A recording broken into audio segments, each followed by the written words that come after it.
Yes, we can. Going here. 5, 4, Okay. 3, 2, 1, go. Um, Welcome everybody. This is to the third. This is the third day of our international seminar organized by the Department of English, SKB University, and BBTM College, Barabazar, Purulia. We've been this seminar has been going on for 3 days. We've had an overwhelming support from you guys. Yesterday we did have we did experience some technical glitches and some network issues, but you guys, thanks for your cooperation and your support. And we did have a very engaging discussion yesterday. And so we are back with our webinar for the third day. And this is the final day, but we have a very interesting and engaging lectures lined up for you.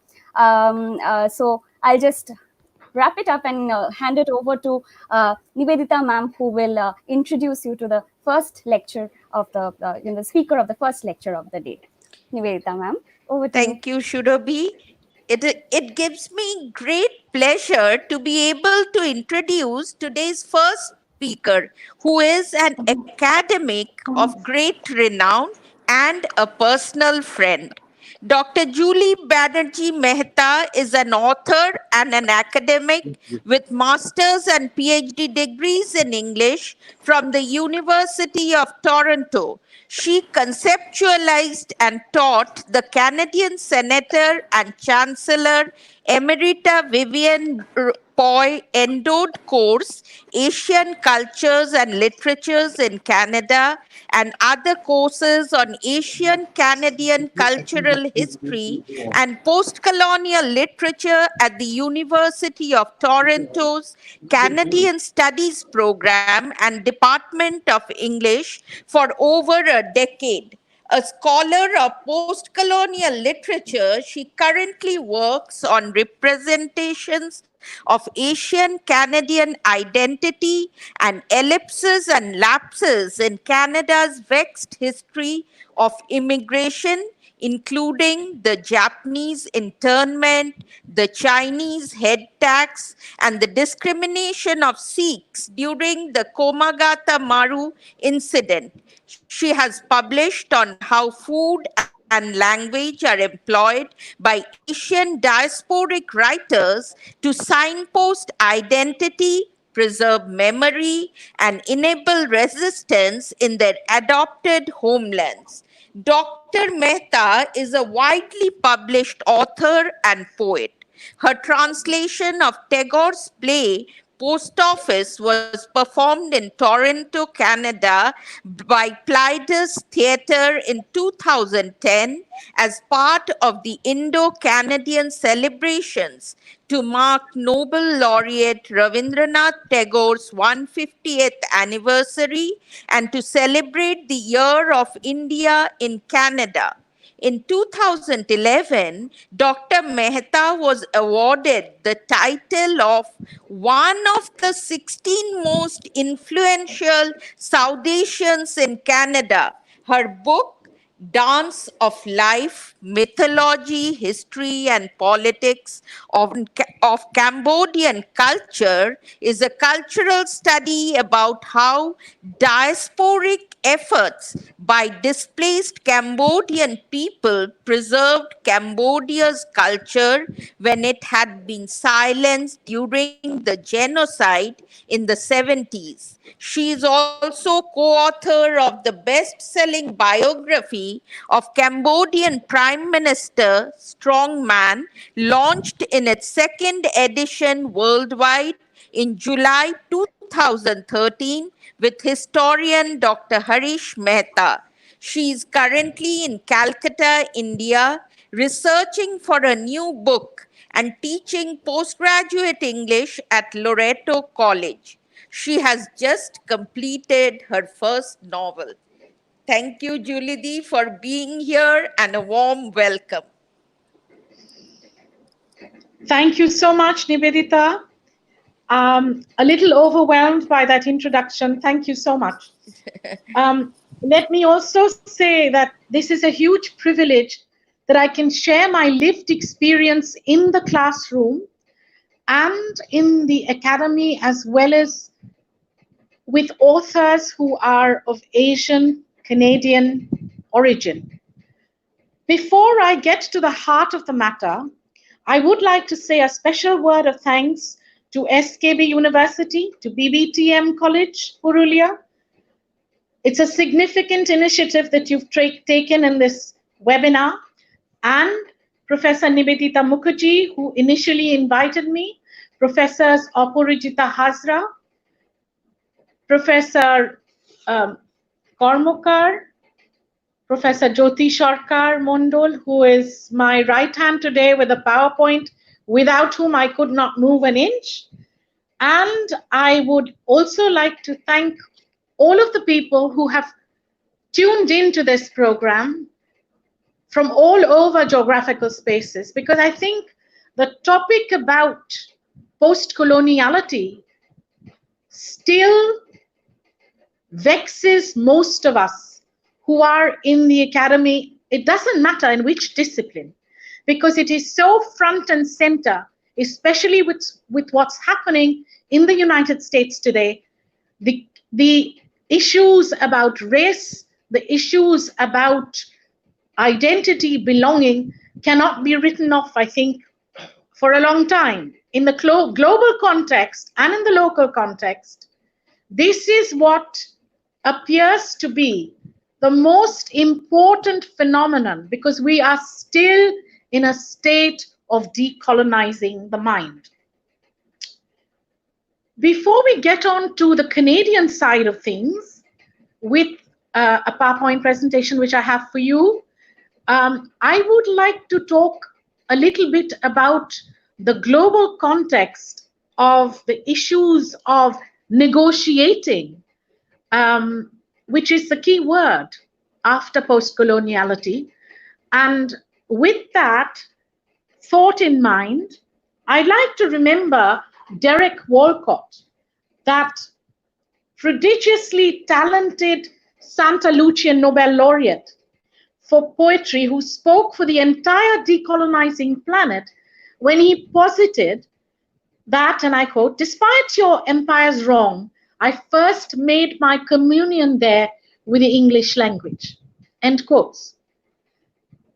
I argue today quite vigorously that it is the site of the tongue as a place for articulation of all these contested issues of identity, belonging, home, language, and some sort of very strong subliminal as well as obvious ways of resisting the new space, the new homeland of immigrants, especially in North America, as is represented in the works of several diasporic Asian hyphenated Canadian or hyphenated North American writers and theorists too. I mean, if you look at people such as Homi Bhabha, you look at people such as Rajshahi,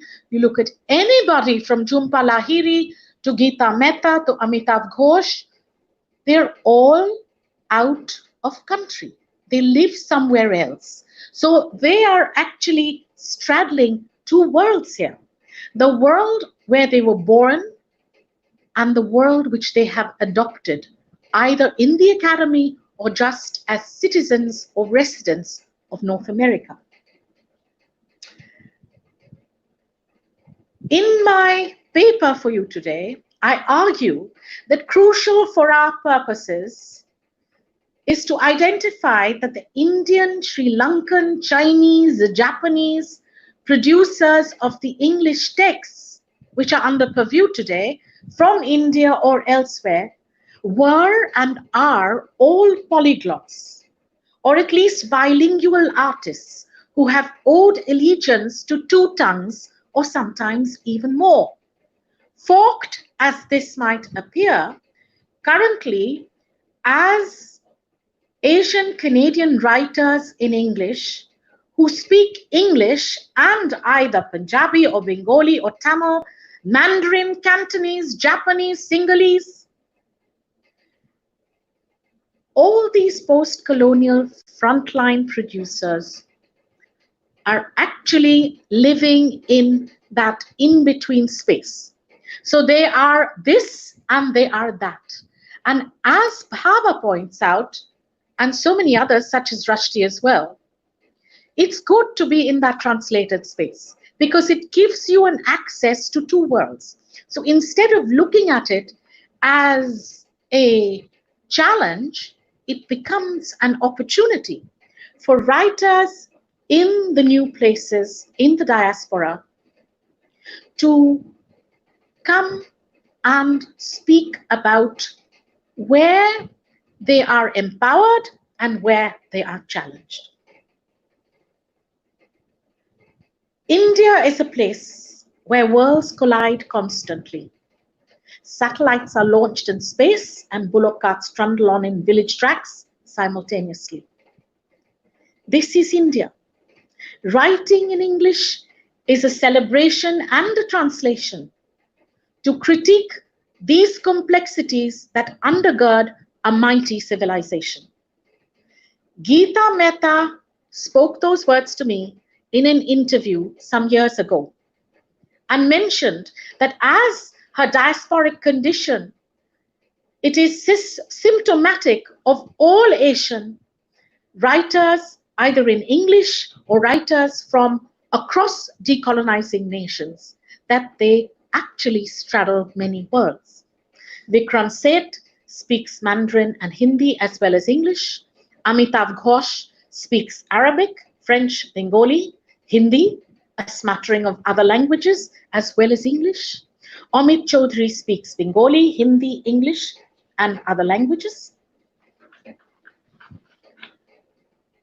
In English medium schools where they were educated mostly by Irish priests or nuns or Jesuit priests, then went to Oxford or Cambridge or somewhere in the US or Europe, openly support the value of the English language. Because the reality is, and this is where the contestation lies, and it is an irony, you go back to Walcott and he says it so beautifully that although it is a colonizer's tongue, this is the tongue that we have adopted to talk back to the center, to talk back to the colonizer. They have experienced firsthand what an English education has done for them. English is a sacred possession. It is a lingua franca in the literary world and has become the magic mantra to knowledge, because armed with the skill to that knowledge comes the means to empowerment and the ability to retrieve our identities, embellish their language in our own unique manner. Arundhati Roy mentioned this to me way back in 1996 when she first published The God of Small Things, echoing, of course, Raja Rao's comments in his introduction, which we all, at some point or the other in our academic career, hold very close to our hearts. And then more recently, echoing Chinua Achebe's thoughts, let no one be fooled, he said, by the fact that we may write in English, for we intend to do unheard things with it. Mongrels and international bastards, diasporic post-colonial writers use their hybrid tongues as formidable and effective tools for asserting their rights and revisiting the history of their new homelands. It comes as no surprise, therefore, to find that post-colonial literature from all three continents are rich with the seams of learning English for access to a better life in a united globalizing vision. Therefore, in Amit Chaudhary's Freedom Song, Obi struggles with this strange new language English and ultimately gets a corporate job in Calcutta. In Lisa Fugard's riveting new novel Skinner's Drift, M4 reads English every evening with his mother, Nakele. In Weep Not Child, and Tagore realizes it's important to persist with the pronouns under mortifying conditions in the class. In The River Between, Wayaki works very hard to learn English to become a respected teacher, lead his people. And of course, in Things Fall Apart, Nowoi finds his calling through studying English, and in Riders in the Chariot, one of the most redeeming acts in Alf Dubbo's damaged Aboriginal life in Australia comes with the ability to read the Bible and see the vision of Christ at moments of being. In Funny Boy, Sinhalese Tamil Canadian R.G. Chelvaratnam discovers his own homosexuality. Harish discovers his own homosexuality and his ethnic Tamil identity through an English medium school in Colombo. In The English Patient, Michael Odnadje's Almasi is a Hungarian whose English skills win him love and prominence. In The Year of Finding Memory, writer Judy Fung Bates, the Chinese-Canadian novelist, goes in search of her father, who has committed suicide, to tell the riveting story to the English-speaking citizens of Canada about racial discrimination to those who did not speak English in Canada.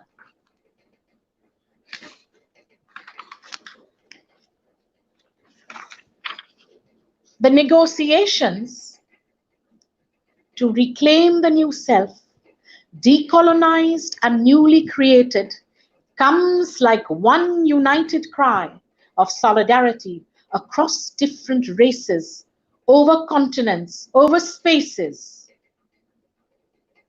From the Canada and the North American landscape, and most ironically, the negotiation to forge a newness can only be done in the colonizer's tongue, which all colonized people share as the only common denominator across vast deserts of geography and pockmarked histories of oppression and patriarchy.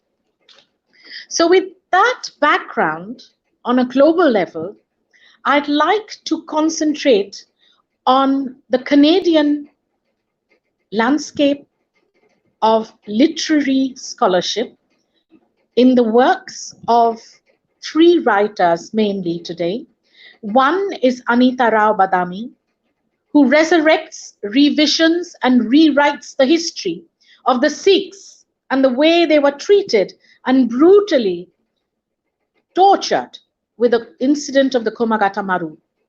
No other person than Anita Rao Badami in literature and Ali Kazimi in film studies has done such an exhaustive and incisive task of laying bare the atrocious and scandalous way in which Sikhs were treated in Canada.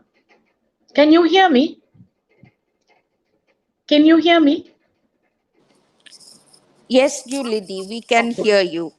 Thank you, Jyoti. That's wonderful that we've got that on screen. The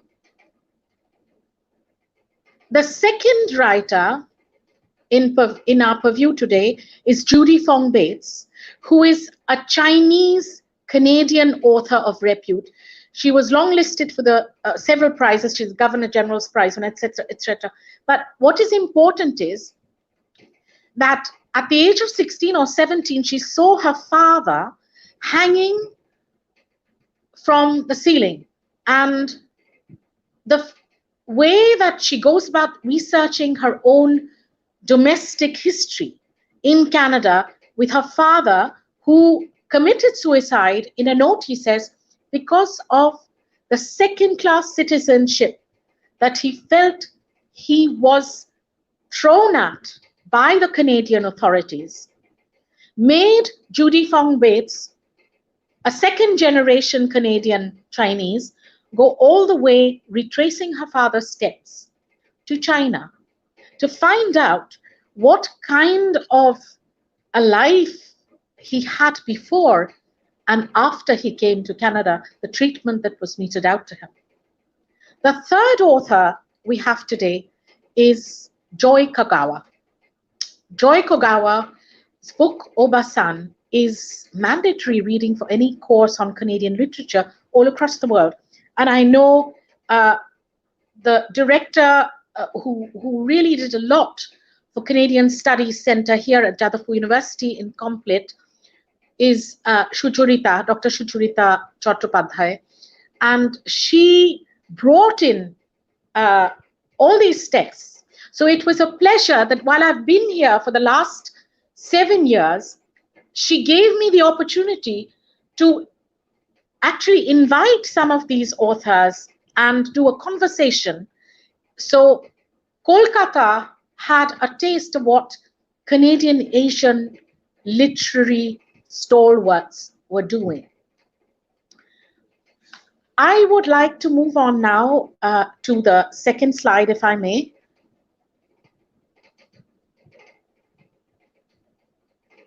Jyoti, are you there?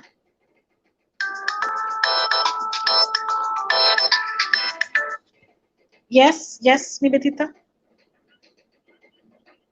Oh, you can't hear me. Okay, let me.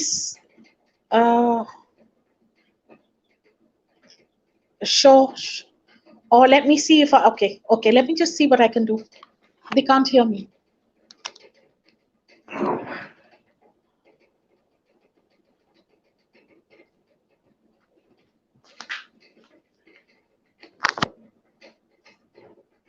Is that any better?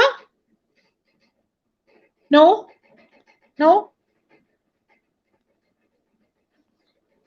So, do you want to go off and connect again, maybe?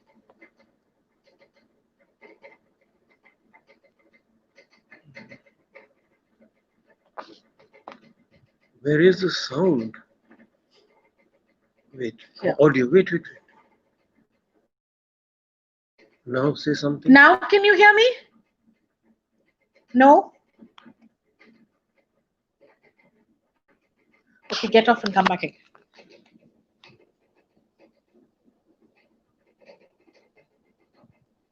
Can you hear me now?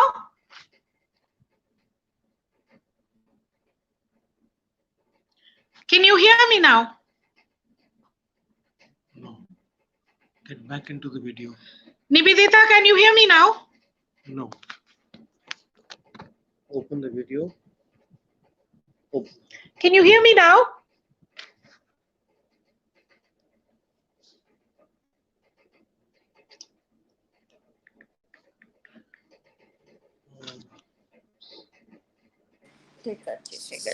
I can hear you, Julie. Okay, so shall we just go ahead? No, you continue. Okay, all right, thank you. Okay, so Jyoti, may I please have the second slide? Oh God, it's gone off again. Yeah. Jyoti, can I have the second slide?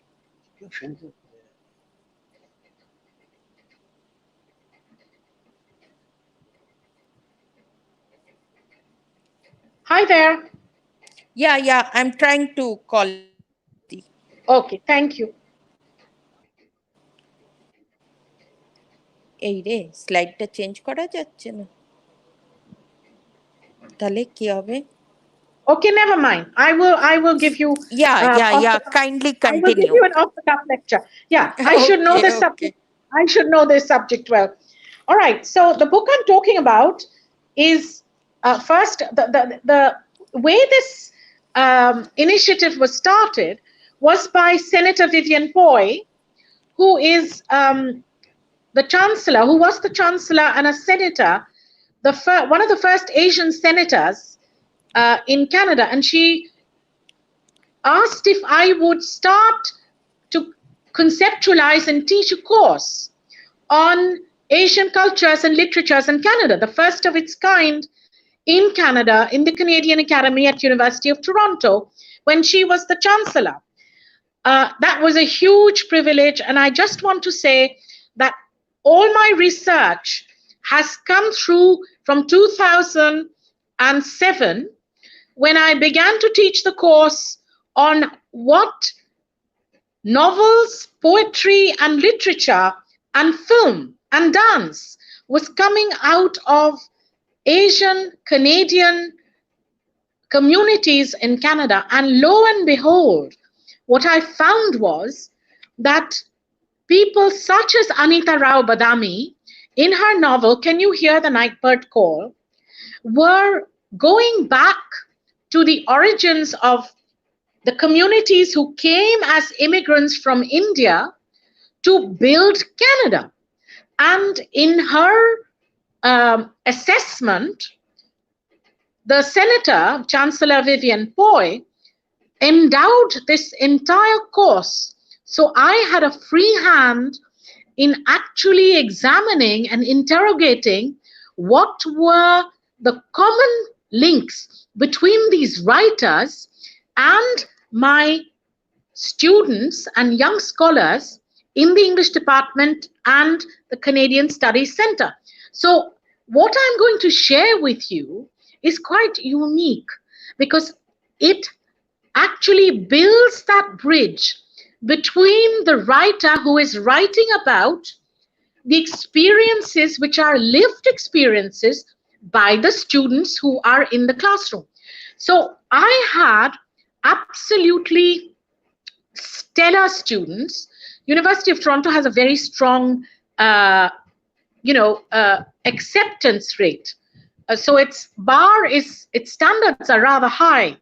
So what happens is that it doesn't matter where you come from. If you meet the criterion of good scholarship, you're welcomed into the community of undergraduates or postgraduate scholarship. So in my class, I had Sri Lankans who were Sinhalese as well as Tamils. So you can imagine when we studied Michael Ondaatje's books on, say, Anil's Ghost or Running in the Family, or even something like his poetry, there was a lot of tension in the class between communities. And it was easy to see that people such as other writers, such as Shyam Selvadurai, whose father was Tamil but mother was Sinhalese, they were able to write freely about the problems of Sri Lanka in the space that was Canada, which would never be possible sitting in Sri Lanka, because it was a fraught and a very vexed area.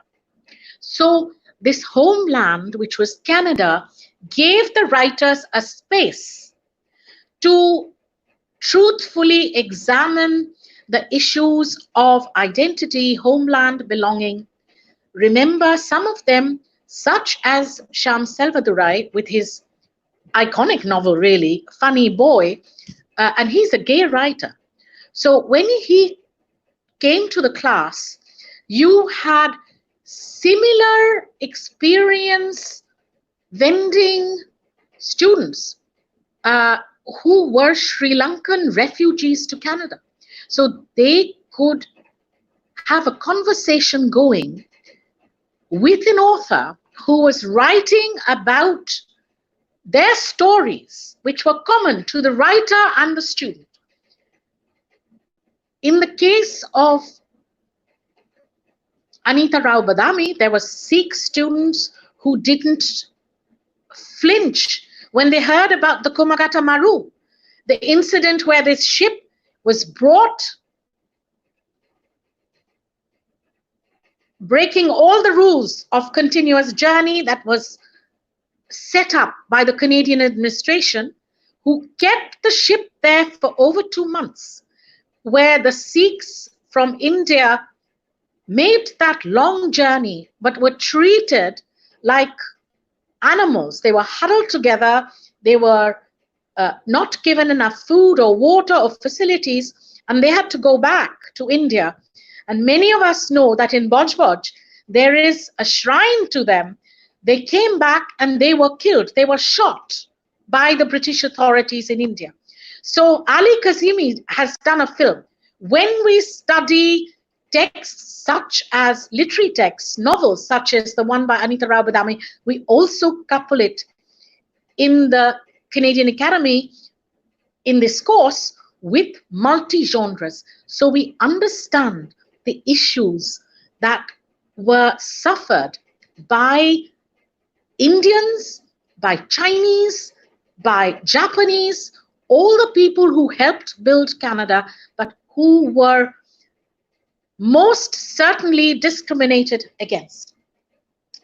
What I want to talk about next is Judy Fung Bates's novels, Midnight at the Dragon Cafe and The Year of Finding Memory, which was her memoir of going back after she decided she wanted to investigate why her father committed suicide as a second-class citizen in Canada when he had pretty much given so much of his life to the building of Canada.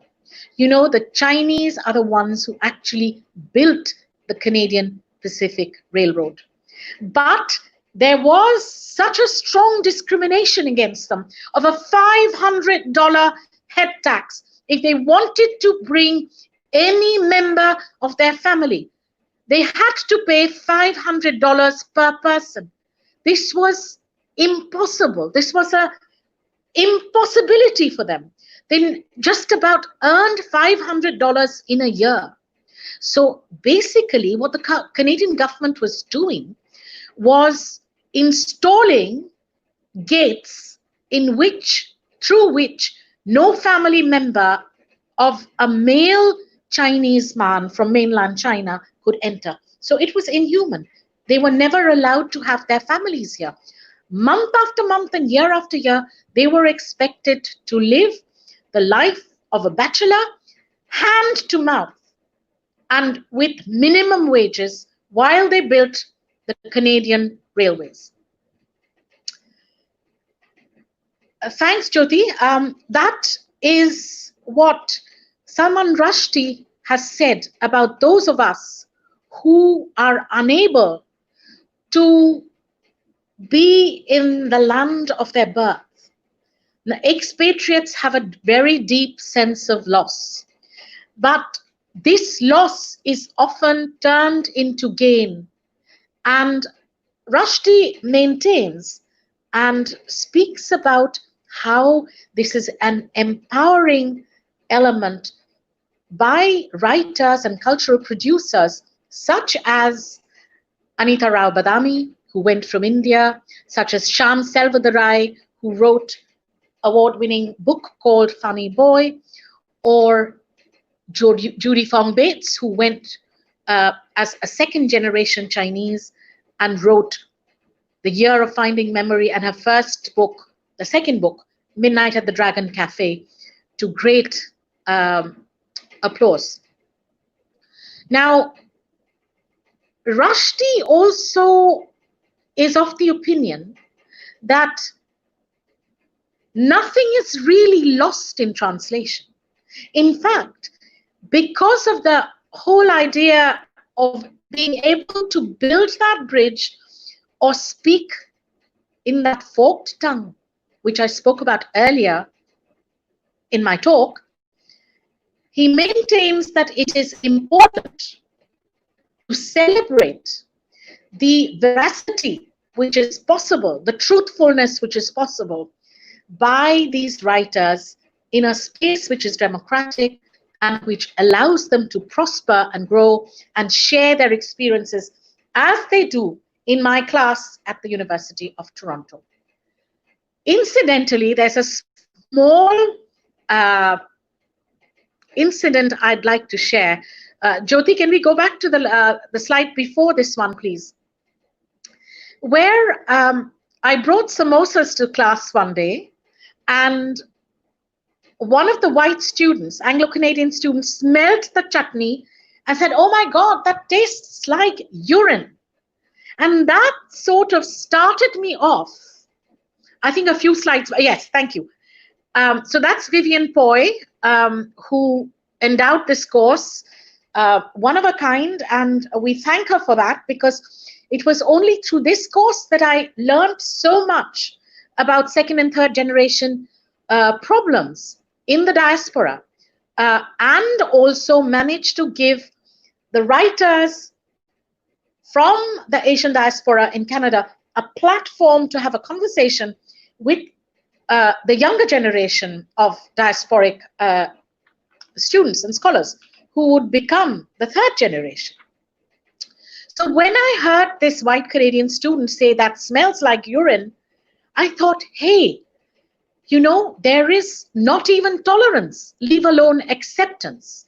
So it was almost a challenge to me as an instructor, as a professor, and the rest of the class who were Asians, to figure out why in this multicultural Canada, which is flaunted as the epitome of egalitarianism, there was a student who was also a second generation diasporic, but she was from Poland.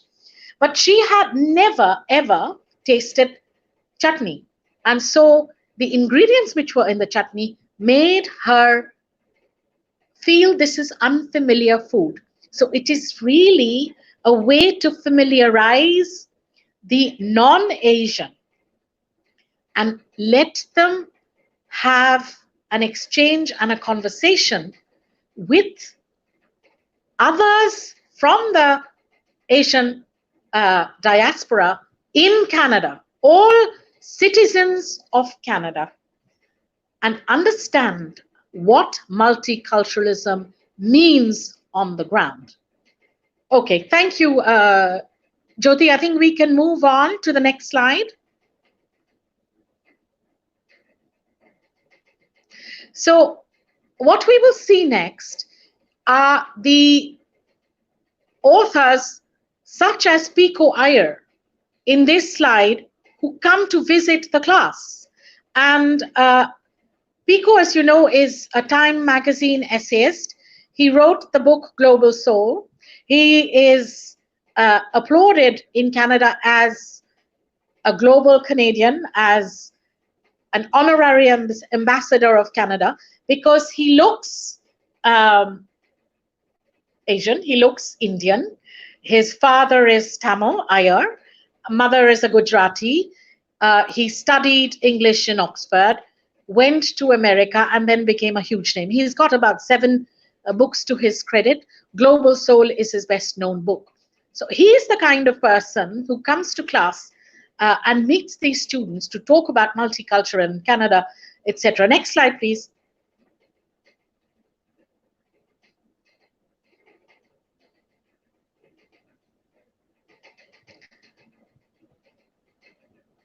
Next slide, please.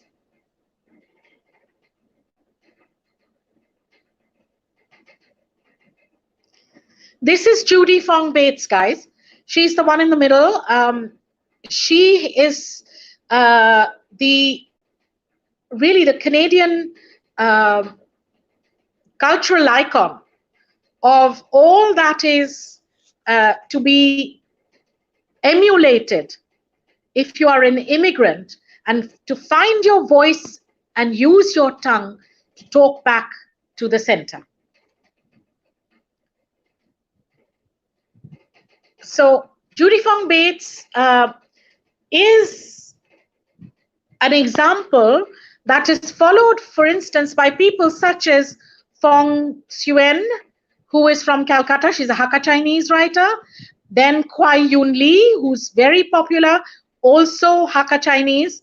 Fan Lee, the Fan and Other Stories is her debut book of short stories, well read in the Canadian Academy. And then we have, next slide, please.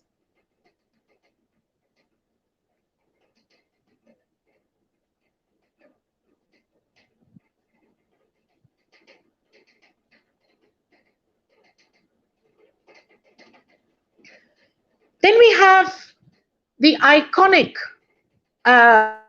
Japanese writer, um, who wrote Obasan, early 1981-82, and she talks about how there is, I quote, a silence that does not speak, a silence that cannot speak, as a preface to her book Obasan, which she wrote after the Japanese internment, a big blotch in Canadian history, where the Japanese during the Second War were interred in camps all over Canada. Their houses, their possessions were taken away. They were put into camps like Auschwitz, and they were herded together like cattle because they were visible minorities. They were chinky-eyed, in inverted commas. They were not savvy enough to speak the Anglo-Canadian accented English, and they were thought to be somewhat inferior. And the result was that they were put away.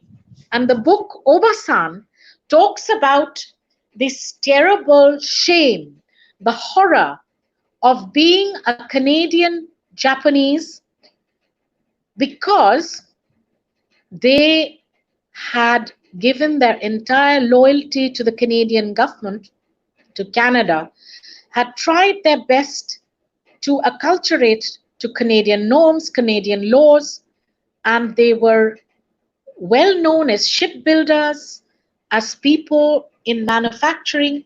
But when the war came, although the Germans were also on the other side of the war, the Canadian Germans were treated with equanimity, with equality as the Anglo-Canadians because of the color of their skin. And the point that Obasan makes that is significant to note is that because of this visible minority issue, they are not only dispossessed, but even after the war, when they come back, no possession is returned to them. So they are homeless, and it reminds you of a more recent development in Tibet. If you take away people's lands, when the war is over, they're allowed to come back to their old homes. But if you take away people's homes and you install other people in those homes, then the original residents can never come back. So they are basically homeless. The result, of course, was that when Obasan was discussed in my class, and you had Japanese students who were Shinsei, third generation Japanese, in the class as my scholars, so many stories emerged about how those who were interred in these camps committed suicide. They could not bear the idea of shame and facing the community that they were actually put into these camps and could not relive their lives as normal citizens again. One of my students actually had two uncles who committed suicide. So the lived experience about cultural texts in the Japanese and in the other kinds of diasporic hyphenated peoples becomes the front and center of creating a link between the writers and the scholars who are both immigrants, who come with a whole history of their personal histories, their past national histories, and their new homeland citizenship histories intersecting.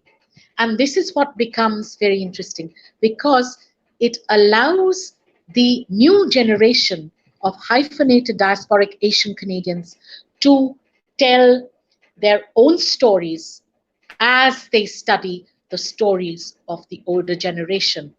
And so they rewrite and they revise and they recreate their histories. Thank you so much for listening.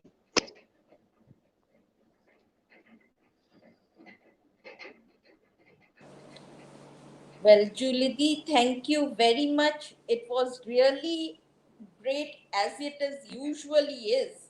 We love listening to you, but thank you for doing it here and this platform.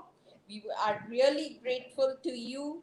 And now I think we'll be moving on to the next part of the program because Yes. Professor Mahmoon has to go a little early, and after he finishes at 4:45, we will be taking all the questions together. Thank you. Thank you so much, Nivedita. Thank you, everyone. Thank you, Jyoti. That was enormously helpful. And maybe we can show a few of the slides which we missed when we come back after Professor Mamun's talk. Thank you. Yeah. Sure.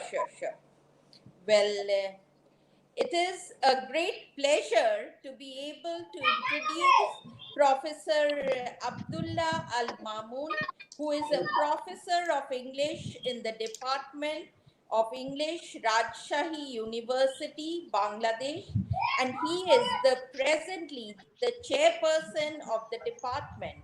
Besides regular activities of teaching postgraduates and undergraduate Welcome, Professor. students and supervising research at postgraduate, MPhil, and PhD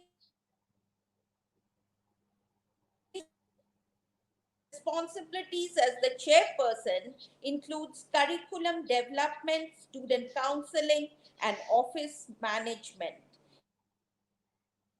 He is also the coordinator of the translation and editing cell that gives translational and editorial services at the local and international level.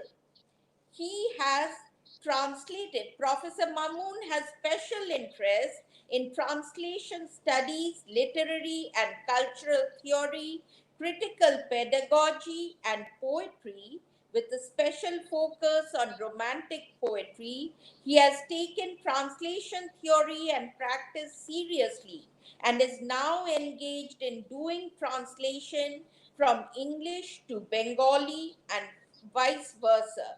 He is presently the editor of the departmental peer-reviewed journal Praxis. And as this is the bio note which Mamoon Bhai sent us, but actually he says very little.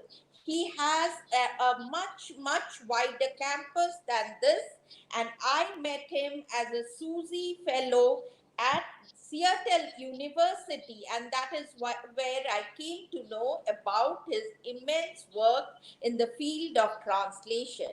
I now request Professor Mamoon to kindly take over. Thank you, Nivedita. Can you hear me? Yes, we can Yes. hear you. How much time I have? Something like 45 minutes.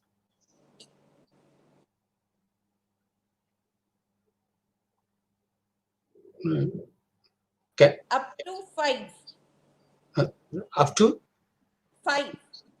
But I 5. think Yes, yes, up to 5. Up to 5 means in my country up to 5:30. That means 35 minutes. Yeah. You Okay. Yes, yes. Almost 40 to 45 minutes. Yes. Okay. Thank you. Please.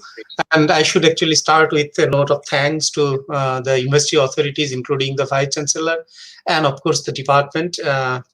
And some of them are present here. Aparajita Hazra, Jyoti, Gautam. I'm just using these small names because they're all by age junior to me, and of course Nivedita, who is my friend and almost a kind of sister to me, younger sister. We spent a lot of time together, not in our country but somewhere else, and there this kind of situation is a very special situation for me because I am perhaps the sole representative from my country, Bangladesh. who is representing not only a kind of situation, a positionality, a position which is so different from that India as a political entity, as a country that represents. Because when I and Nivedita were together for days there in USA, people usually labeled me as an Indian with her, and she didn't have any problem, but I had to convince people that I am not from India. I am from another country that is a very smaller one, a very small country, which is almost within the within the geographical territory of that India that like that. So I feel privileged, I feel honored. But one thing I should start with one note is this, that the issues I will try to raise in my presentation are a bit off the track. That means this is not the traditional well-trodden ground or path of the way post-colonial studies or post-colonialism as such, or the specialists of this field area, they actually try to look at these things. My presentation will have 3 different but interconnected segments. My first part will try to focus on the nature of post-colonial negotiations. In this context, how the words like post-colonial studies, post-colonial literature, post-colonial criticism, post-colonial theory, and post-colonialism as such have different but overlapping connotations and associations. In short, my focus would be on the problems of the current fashions of post-colonialism in the academia, actually. Not the post-colonial condition outside of the academic world, but the way we academicians or the people who are within this academia, we try to look at these problems or the issues which are all lumped together as the post-colonial situation or post-colonial condition. The second part of my presentation will try to focus on a kind of post-colonialism always deeply engaged in history, but perhaps time has come to focus on the history of post-colonialism itself. Okay, not the way post-colonialism handles history, but the way actually, we try to survey the development or the phases of post-colonialism as such, or post-colonial studies as such.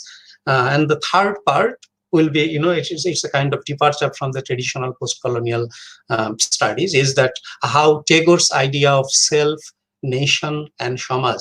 Tagore is, of course, Rabindranath Thakur, but that is the anglicized pronunciation of his last name, Tagore. So how Tagore's idea of self, nation, and Samaj may be used to explore an alternative way to address the colonial, post-colonial, or new colonial issues. Because to me, these 3 words are synonymous: colonial, neo-colonial, and post-colonial. My arguments will be based on certain available books and writings. First part, that means that issues of post-colonialism and all these things, I will try to use certain authors, especially 3 authors, and one of them is Graham Hagan, his Interdisciplinary Measures. The book was published by Liverpool University Press, 2008. And the second book is not literary text, but it's a kind of related. The name of the book is Postcolonial Theory and the Spectre of Capital, written by Vivek Shiva. It's published by Bharsh from London, 2013. And the last book that is related to this is Indian Writing in English and the Global Literary Market by Om Prakash Dwivedi and Lisa Love, published by Palgrave Macmillan in 2014. My second part, that means related to Tagore and Tagorean concept of Samaj and self. Actually, I depend on 3. There are many other texts, but especially on these 3 texts. The first one is that Central European Culture in Search of a Theory by Marcus Reigenlichtner. It was published in 2019. And then the second article, this is a very, very interesting article published very recently in the last January 2022. 2020 in the Point magazine, and this article is Real Characters, Literary Criticism and the Existential Turn by Toril Moy. And the third, authority I depend on, and I depend on heavily, on Michael Collins' Empire, Nationalism, and the Postcolonial World, Rabindranath Tagore's writings on history, politics, and society. This book is published by Routledge in 2012, and there is a very interesting part of this book. The preface of this, the foreword of this book, is written by Tapan Rai Chaudhary. So these are the authorities on which I will try to develop my arguments. Rather, I will heavily borrow from their writings, from their ideas, the first part of my presentation will be will focus on these questions, especially these three. We are talking about post-colonial negotiations, but what kind of negotiations, with whom, in what context? These are the questions which are very important to ask and to understand. And whenever we talk about this post-colonial adjustment, post-colonial negotiation, I feel like as if I am reading William Blake's that poem, The Little Black Boy. The little black boy is all concerned with all these things, but the white black boy is silent, and perhaps the white black boy doesn't even care. Okay, what the little black boy wants to say, wants to communicate, or wants to be. So our situation as post-colonial, critics, post-colonial writers, especially people who are practicing our creative and critical writings in English, perhaps we face a situation like this. Except perhaps the diasporic people who are located in the centers, or might be they should be not diasporic, but some of them might be considered as immigration. Or immigrees or immigration literacy, things like that. So I will start reading out from my writer. It is very interesting to observe the extremely nuanced and highly complicated journey of post-colonial activism with the goal of decolonial practice and interventionist possibilities. These are the phrases used by Robert Young, who is actually, you can say, the most significant name of the authority in this post-colonial studies, towards the love relation with marketability. The journey essentially inheres complicity in covering up contemporary problems of social, political, and especially cultural versus / linguistic domination. This itinerary of progress or degeneration, this might be considered as progress or might be considered as degeneration, may be considered as a result of the compromise that the claim of potency in post-colonial praxis and post-colonial texts have made by premature celebration of the pastness of colonialism, and by outlaying the valorization of the insignias like diaspora, multiculturalism, and decolonization, through which, ironically, they undermine their own positions.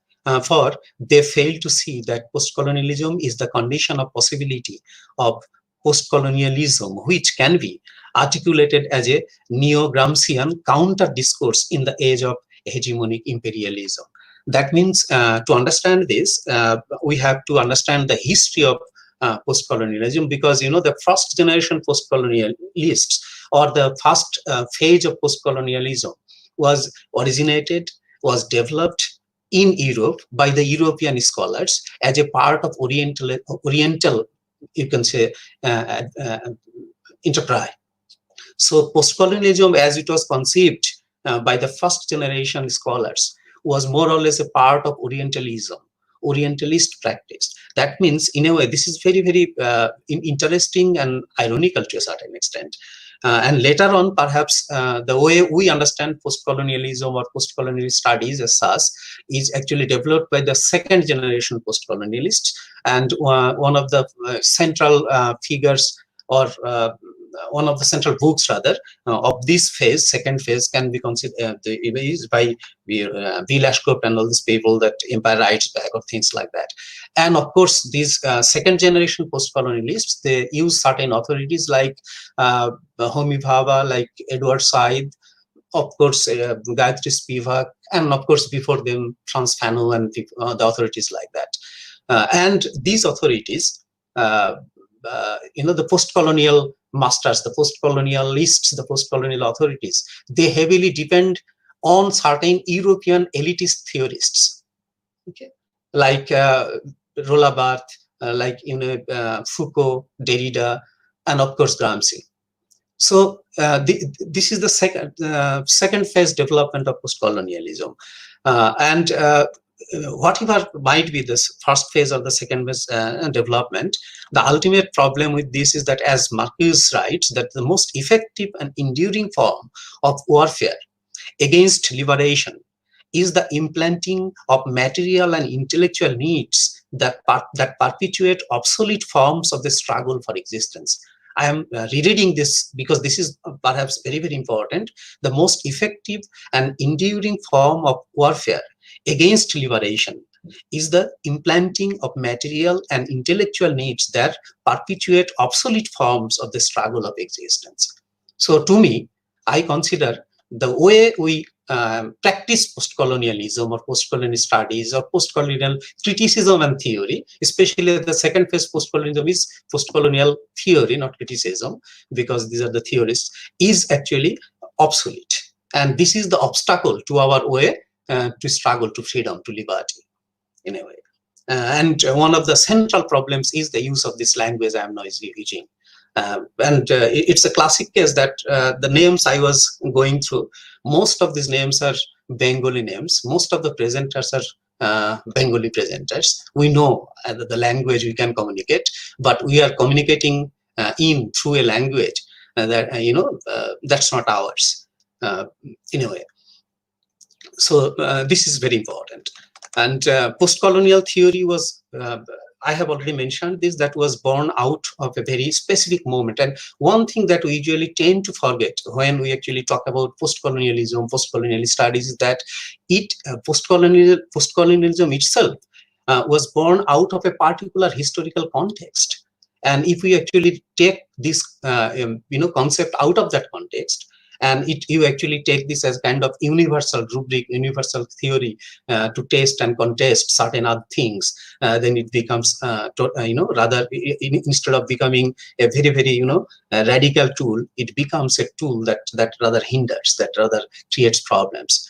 And that's why post-colonial theory is born out of a very specific moment when, within the English-speaking academic, continentalist post-structuralist theory made the emergent redefinition of the literary canon in departments of English, Commonwealth studies, and comparative literature during the heady days of the cultural wars. This doesn't diminish its intellectual or political potential, but it draws attention to the fact that reading practices, such as those of post-colonial theory, arise not only in circumstances very specific to their object of investigation, but also, maybe even more so, in a specific academic environment informed by wider political as well as theoretical discourses. This seems to be precisely the danger of trying to apply a framework while drawing out the parallels and differences of the object under investigation. Such an approach leaves unexamined the very specific circumstances in which this framework emerged, as well as those in which it was remerged. It has remerged while presenting a very awkward picture of the role of theory in cultural investigations. So this is, I think, that's enough to. I have many other, paragraphs even on this, but I want to skip those. But I would like to focus on the second generation, the way the second generation post-colonialists attempted to problematize history of East-West dichotomy based on the foundation of concepts of nation and nationalism, and ironically at the same time plead to the center for a dialogue of resistance and negotiation, is more or less a rephrasing of older problems of third worldism in the language of post-structuralism.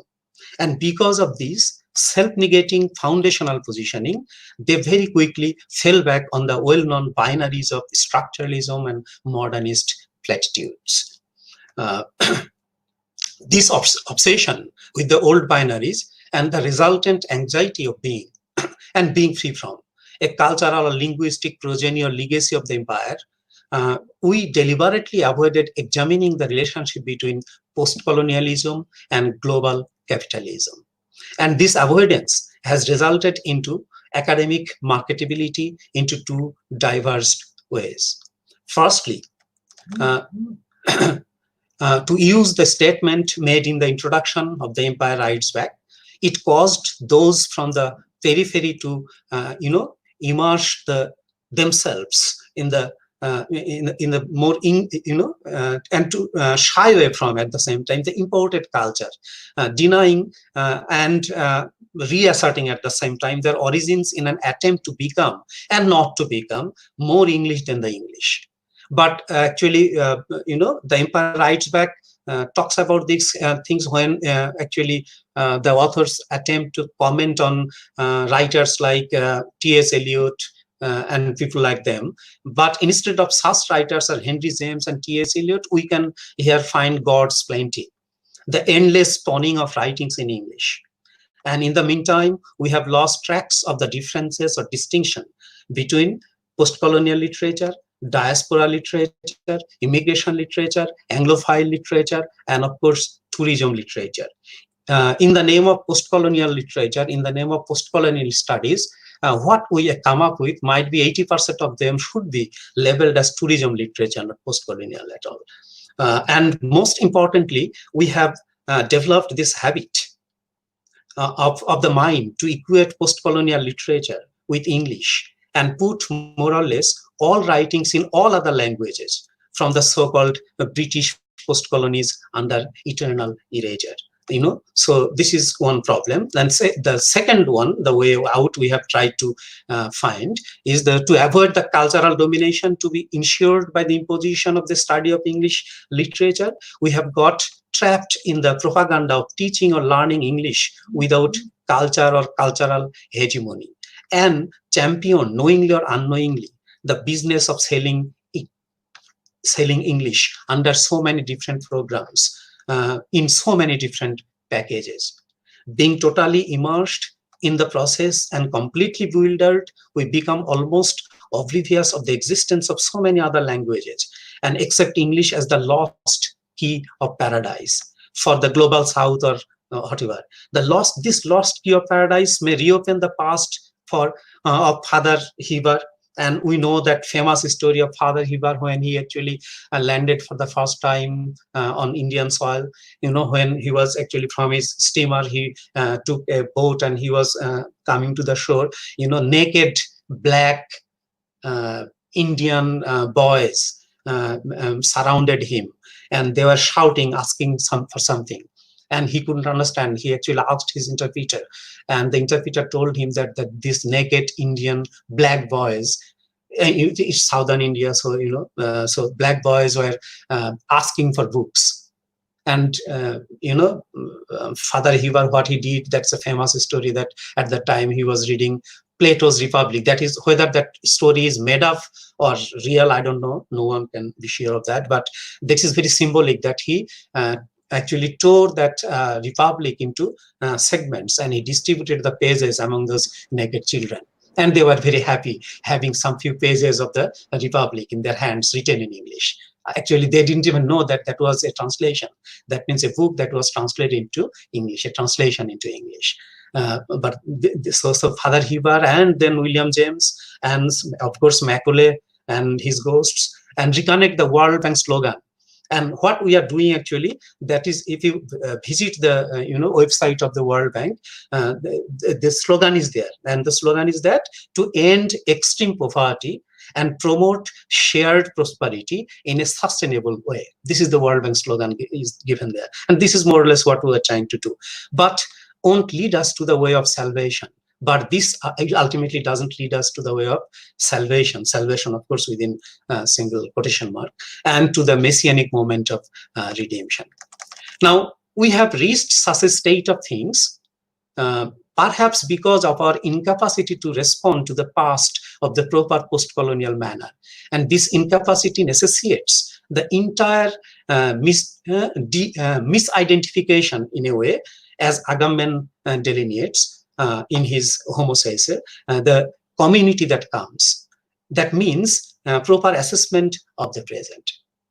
But because of the post-colonial as well as postmodernist elitism and this disjuncture between intellectuals and the masses, and the obsession of the representative post-colonial center with the celebration of the insignias, we fail to recognize that the post-colonial, the community that comes, is not futural. Rather, it is always there. Okay, it is always there, but they remain invisible, as still they are invisible. I fail to understand what differences this kind of post-colonial states or this kind of post-colonial situation has brought in the lives of the people in the remote regions in our country, or even in Indian, even in places like Purulia. Okay, the poor, the Aboriginal tribal people who are every day, every moment of their life, they're struggling to survive. They did so in the past; they are doing that now. So to them, this so-called the post-colonial concept of the post-coloniality, as Robert Young actually defines it, the post-colonial condition or post-coloniality, the way he defined in his book, is something that fails to address the realities of these people in the post-colonial countries. So. And what these people are doing is actually what Agamben calls they live the bare life, which is the product of the distinction between life and politicized life. This community may be brought back into existence only by giving them their identity and by exploring the political, social, and cultural structures of the present. This is very important. And to understand this, what Agamben says by this, we can take help of Walter Benjamin's idea of history, the way he looked at history, from here and now, as he uses hic et nunc, something like that in German. In English, that is here and now. That means to articulate the past historically doesn't mean to recognize it the way it really was. It means to seize hold of a moment as it flashes up at a moment of danger. And this danger affects both the content of the tradition and its receivers, as in the whole Indian subcontinent, not only India or Bangladesh, but the whole Indian subcontinent, we are living in this moment of, or the moments of danger. This presence of the receiver or the historian as an agency is of supreme importance in Benjamin because he or she will have the gift of fanning the spark of hope in the past, who is firmly conceived that even the dead will not be safe from the enemy if he wins, and this enemy has not ceased to be victorious. What Benjamin terms as struggle against fascism, actually he was talking, and it's very interesting that Benjamin wrote these things almost 100 years back.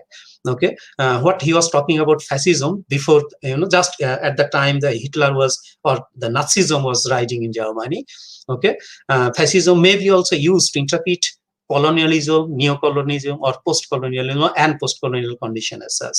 The tradition of the oppressed teaches us that the state of emergency in which we live is not the exception, but the rule. We must attain to a conception of history that is in keeping with this insight. Then we shall clearly realize that it is our task to bring about a real state of emergency, and this will improve our position perhaps in the history, in the struggle against neocolonialism or new imperialism, or whatever the term might be. This real state of emergency may be brought by taking the whole past, that means not only, and colonialism is only just a part of it, together, and by realizing its presentness in the hope of the future. The human in the state of emergency perceives the whole past as the growing pile of debris, or as the messianic moment, the moment of redemption, you can say. And the way he puts it, I am quoting from Benjamin, that a historian who takes this as his point of departure stops telling the sequence of events like the beads of a rosary. That means the way post-colonialism looks at history is almost a kind of linear type of history. And Benjamin rejects this kind of looking at history. Instead, he grasps the constellation which his own era has formed with a definite earlier one. Thus, he establishes a conception of the present as the time of the now, which is shot through with the tips of messianic time.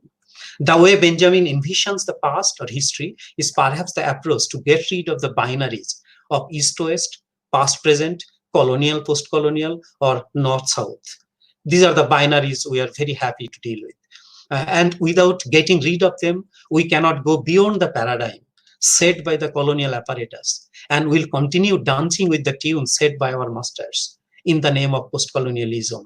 Because the first generation postcolonialists are all European scholars committed to develop their field as a part of neo-Orientalism.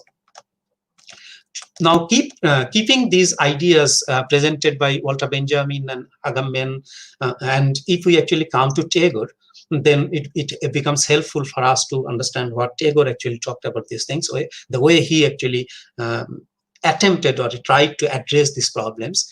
So keeping Benjamin's interpretation of history as the basis or point of departure, if we respond to Tagore's understanding of self and nation in the context of post or post-colonial realities, we find some surprising revealing insights which go here with, but at the same time diverge away from the known post-colonial tradition of Said, Bhabha, or Spivak. But to understand Tagore's concerns, one needs to be at least partially free from the prejudices cultured and promoted simultaneously by both the colonial and the subaltern agencies. Prejudices like Tagore was a modernist, as because his ideals were derivatives of English Romanticism.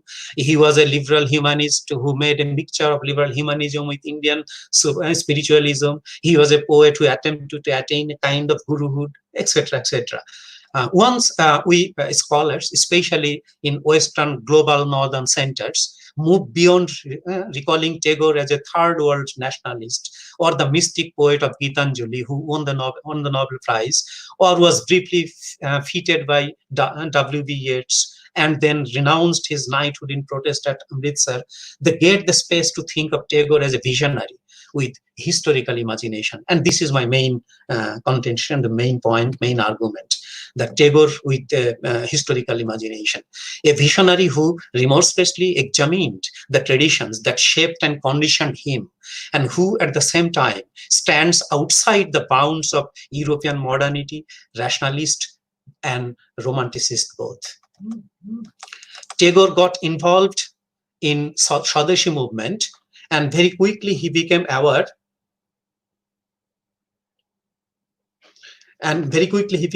of the dangers of identity based on division and hatred. I'm sorry, perhaps, no, it's okay. So Tagore got involved in Swadeshi movement, and very quickly he became aware of the dangers of identity based on division and hatred. He understood nationalistic movement as a counter discourse. Counter discourse is always a part of the discourse. So postcolonialism as a counter discourse, the way Gramscian, interpretation of counter discourse stands, is a part of colonialism or neo-colonialism, neo-imperialism. It's a kind of project of World Bank and IMF, things like that. So a counter discourse, and rejected the absurdity to think that you must create slaves to make your ideas free. He thought so because, I'm quoting from Tagore's one of the lectures on nationalism, in fact, our history has not been of the rise and fall of kingdoms, of fights for political supremacy. In our country, records of these days have been despised and forgotten, for they in no way represent the true history of our people. Our history is that of our social life and attainment of spiritual ideals. I just want to quote 4 lines from one of his poems, and the name of the poem is Ora Kaj Kore, from the book Kabbograntha Arogya. Jani taro poth diye boye jabe kal, কোথায় ভাসায় দেবে সাম্রাজ্যের দেশ বেড়া জাল, জানি তার পণ্যবাহী সেনা জ্যোতিষ্ক লোকের পথে রেখামাত্র চিহ্ন রাখিবে না. This is the way Tagore actually tried to look at the past, the history and the colonial past, not only immediate the British colonial past, but also, before that, the Pathan and the Mughals, and before perhaps that there were many other people came to India to colonize, to invade, to plunder, and to loot. Okay, and so, but Tagore was not. But this is interesting that Tagore was not blind to the influences and effects of the new floods of the world, for which wider adjustments are needed to be made.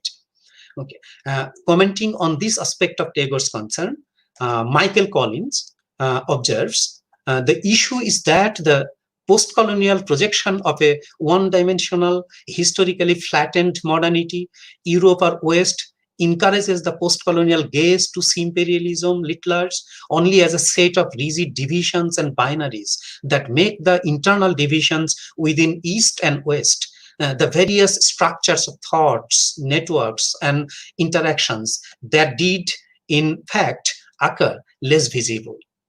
In other words, the post-colonial tendency, suppose we are now living in the state of corona, this crisis and all these things. Now, when people are discouraged to leave their homes, even our poorer people are being harassed on the streets by our law enforcing agencies each and every day. Some handful few of us are given the permission to, fly in their own, chartered planes, leave the country. So what relation I have with those people?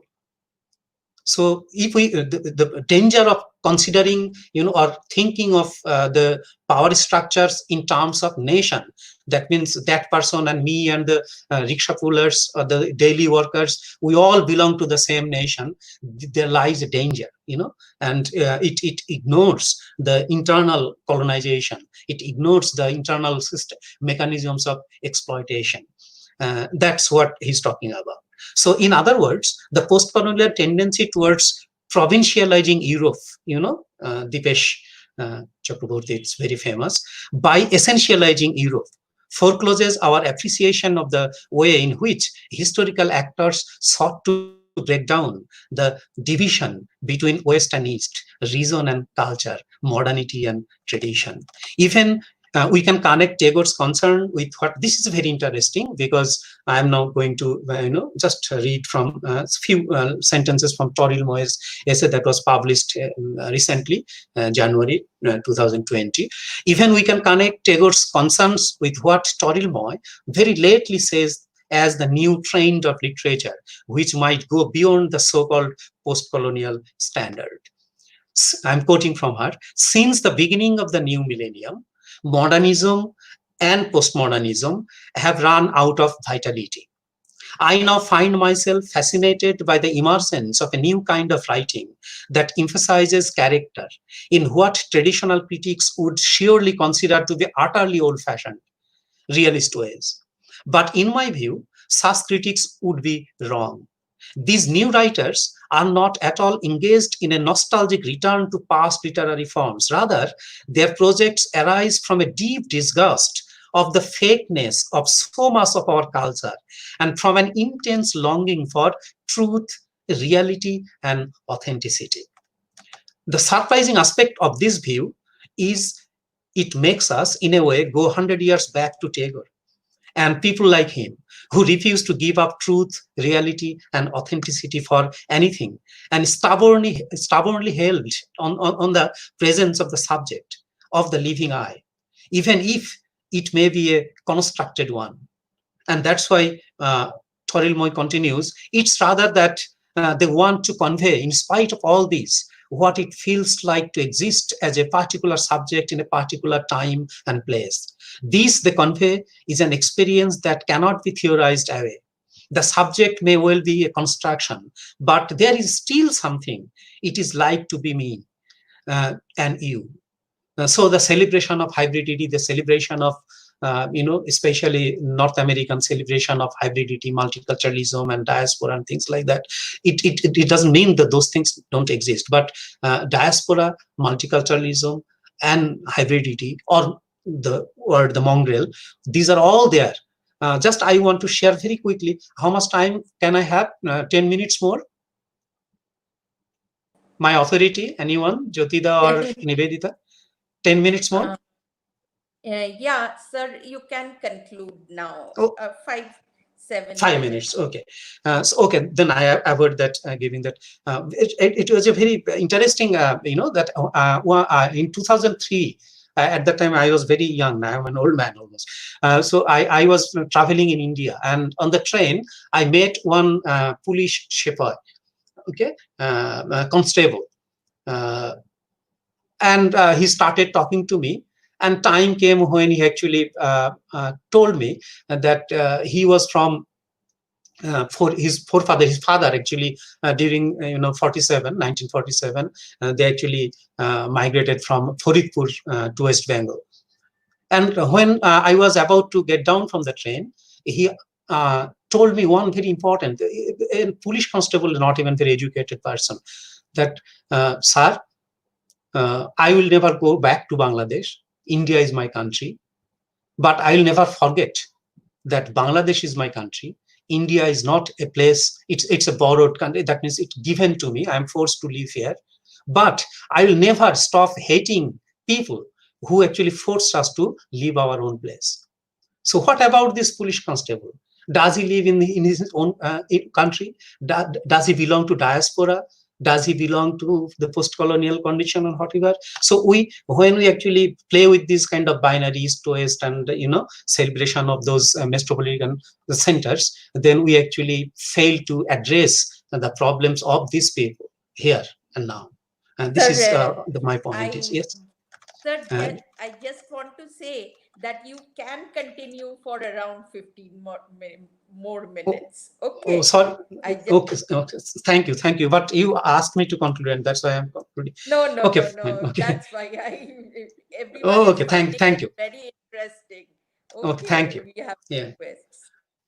And my next visit to India after a long time was last year, again in February.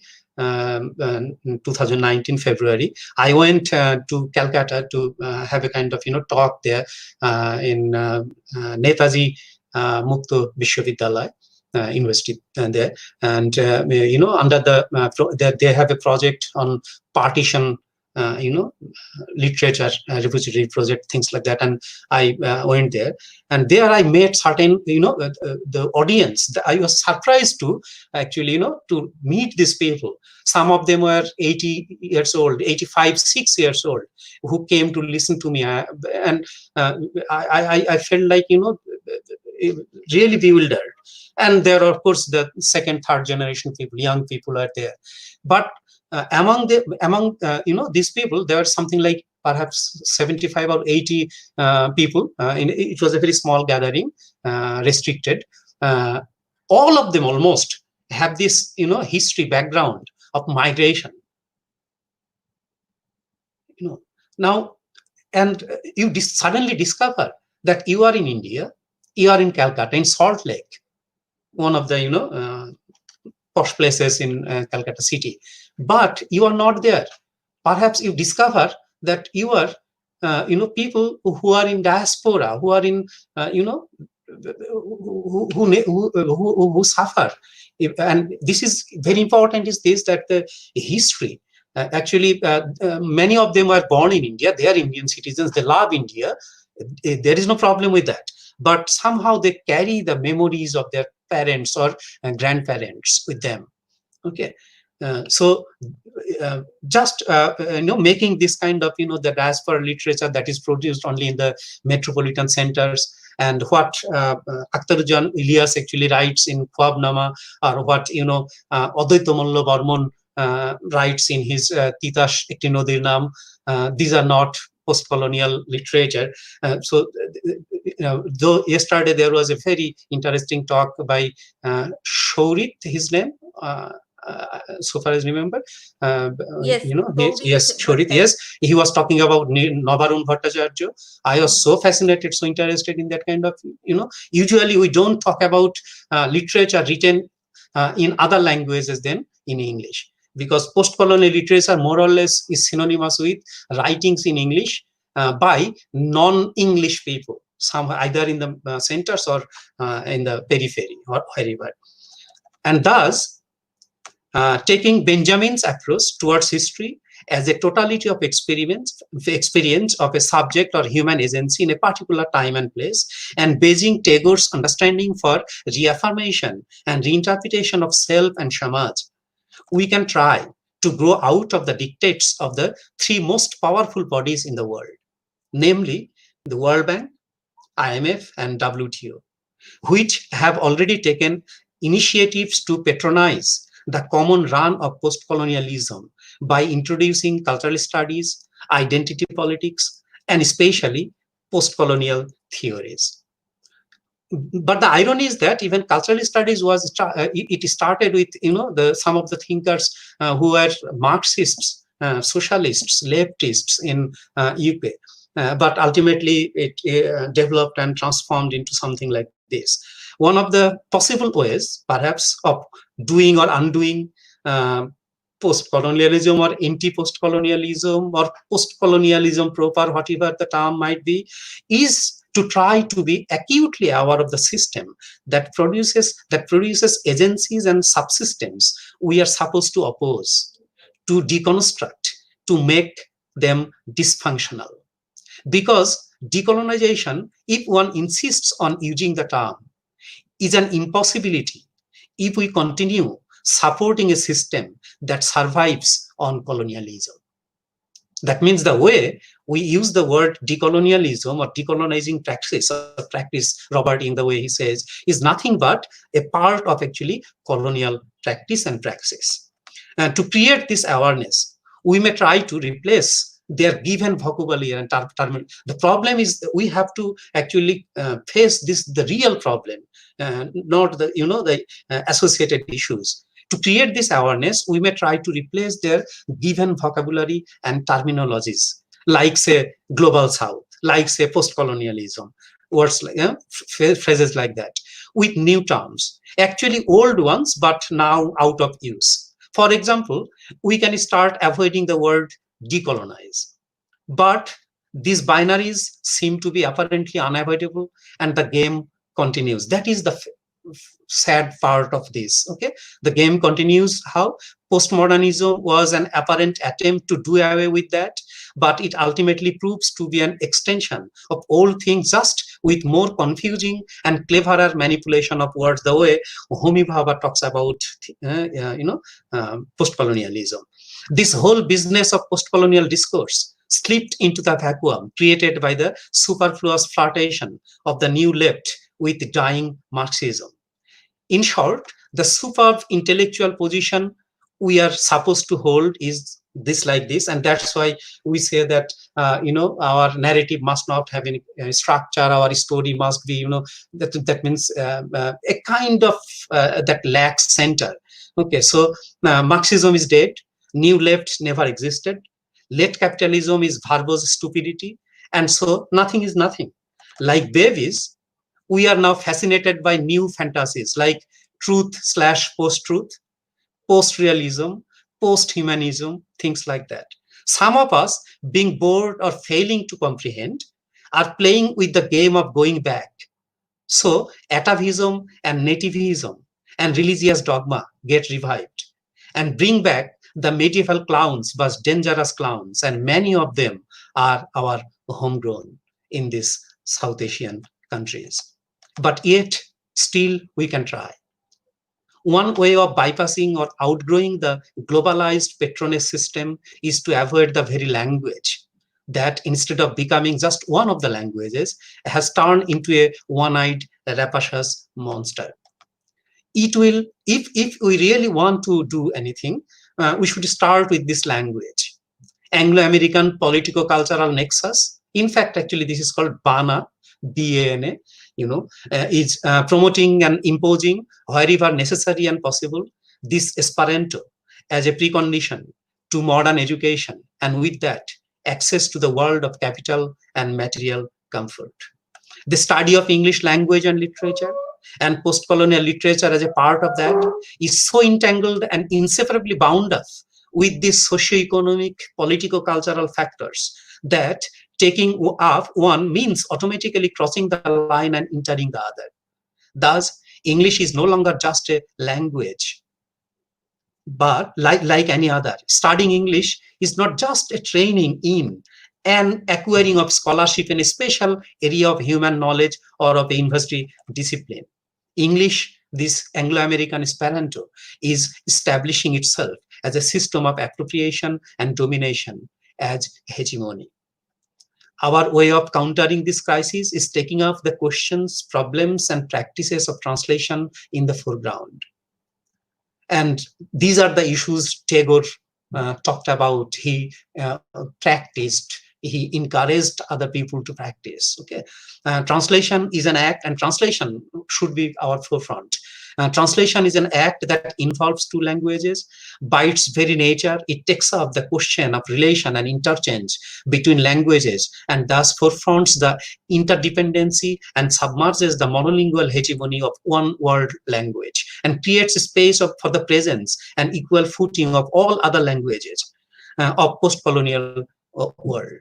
And by creating space, we become aware of the diverse but interconnected worlds each language creates, and welcome the real or more comprehensive post-colonial world of the real subaltern people. Real subaltern, not the subaltern as the subaltern theories portray, but the real the people who live in the subaltern world. I will actually, my time is almost, I am about to reach the end. Just one quotation from George Steiner, and I will finish. Each language is an epiphany or articulate revelation of a specific historical cultural landscape, but that which a language reveals as being the specific genius of a community, the language itself has shaped and determined. The process is dialectical, with the formative energies of language moving both inward and outward in a civilization. That means my content argument, as it is based on the views of Tagore in many of his writings, many of his lectures, is that language should be the primary, the first focus of our discussion in post-colonial studies, without which we cannot perhaps get our way of, redemption or whatever. This is a metaphor, but religious metaphor, but yet that is a very handy metaphor. With this, I thank you. But I have no conclusion. I'm not a prophet or a, says to give you the guidelines how to go beyond these things, but just some of the suggestions through which we can work out our ways towards the proper practice of the proper post-colonialism. Thank you.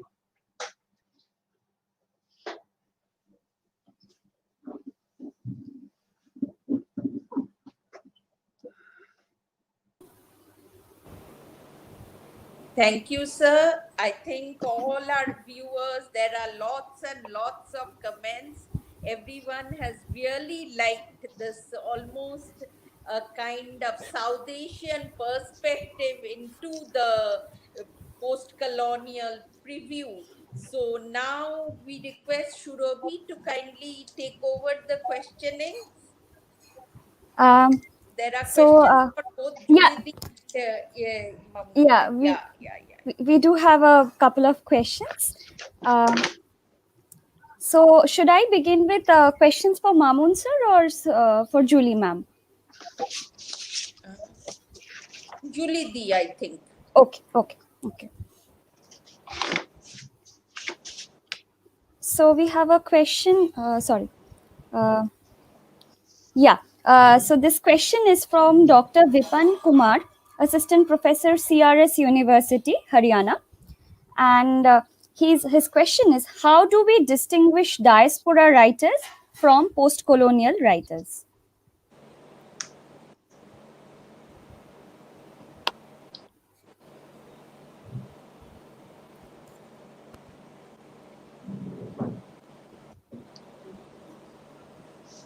Her mic is muted.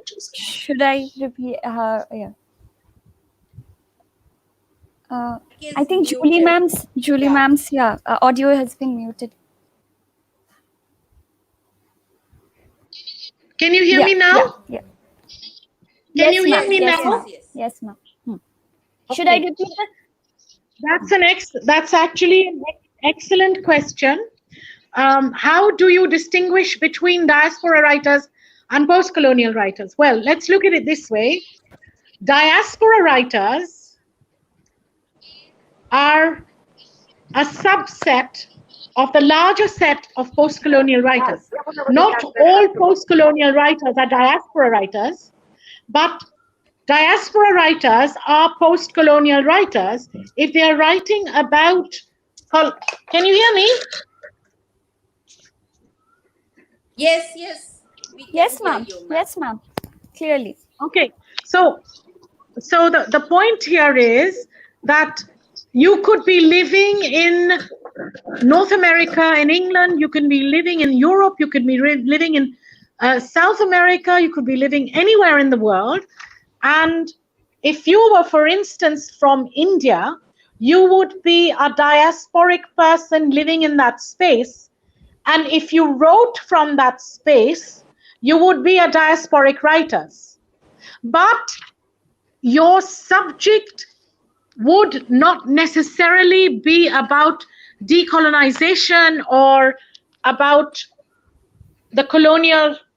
Harry, can you fix this quickly? It's off. I have. I don't know how to work this phone.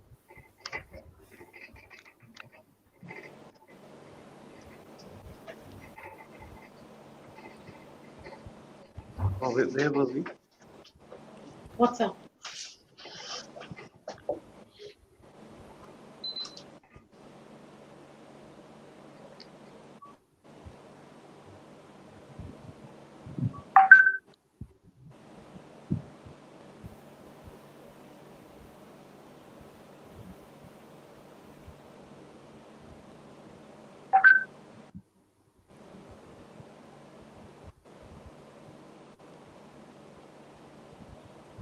Shubhavi, I think Judy is out of the stream, so you may direct a question to Professor Mamun.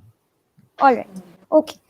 So, sir, we have this one question from Adapattu Anse Anthony, who's a PhD scholar from Hindustan College of Arts and Science, Coimbatore. And his question is, how far is post-colonialism relevant in present society? Are we embracing it? That's a very relevant question, but that's what I actually try to focus on, that it depends on how we actually use this word post-colonialism. But the way, like say ELT, English language teaching, learning, we all are somehow directly, indirectly involved with that. But the way ELT being practiced in Bangladesh or in this subcontinent is something that has turned into a kind of banal, mechanical, mindless, routine practice of teaching a foreign language without any results. In the same way, the way post-colonialism, and now one person like say Gayatri Spivak, the way she is capable of handling these ideas or these issues, and we, the not qualified enough like her, the way we try to imitate her, and that creates the problem. So this mindless exercise, practice of the same thing over and over again, actually has turned this post-colonialism or post-colonial research or post-colonial practices, things like that, into a kind of banal, mindless, mechanical activity. But and this is another problem, is the use of English language. That in India, how many languages are there? I think thousands, not even hundreds.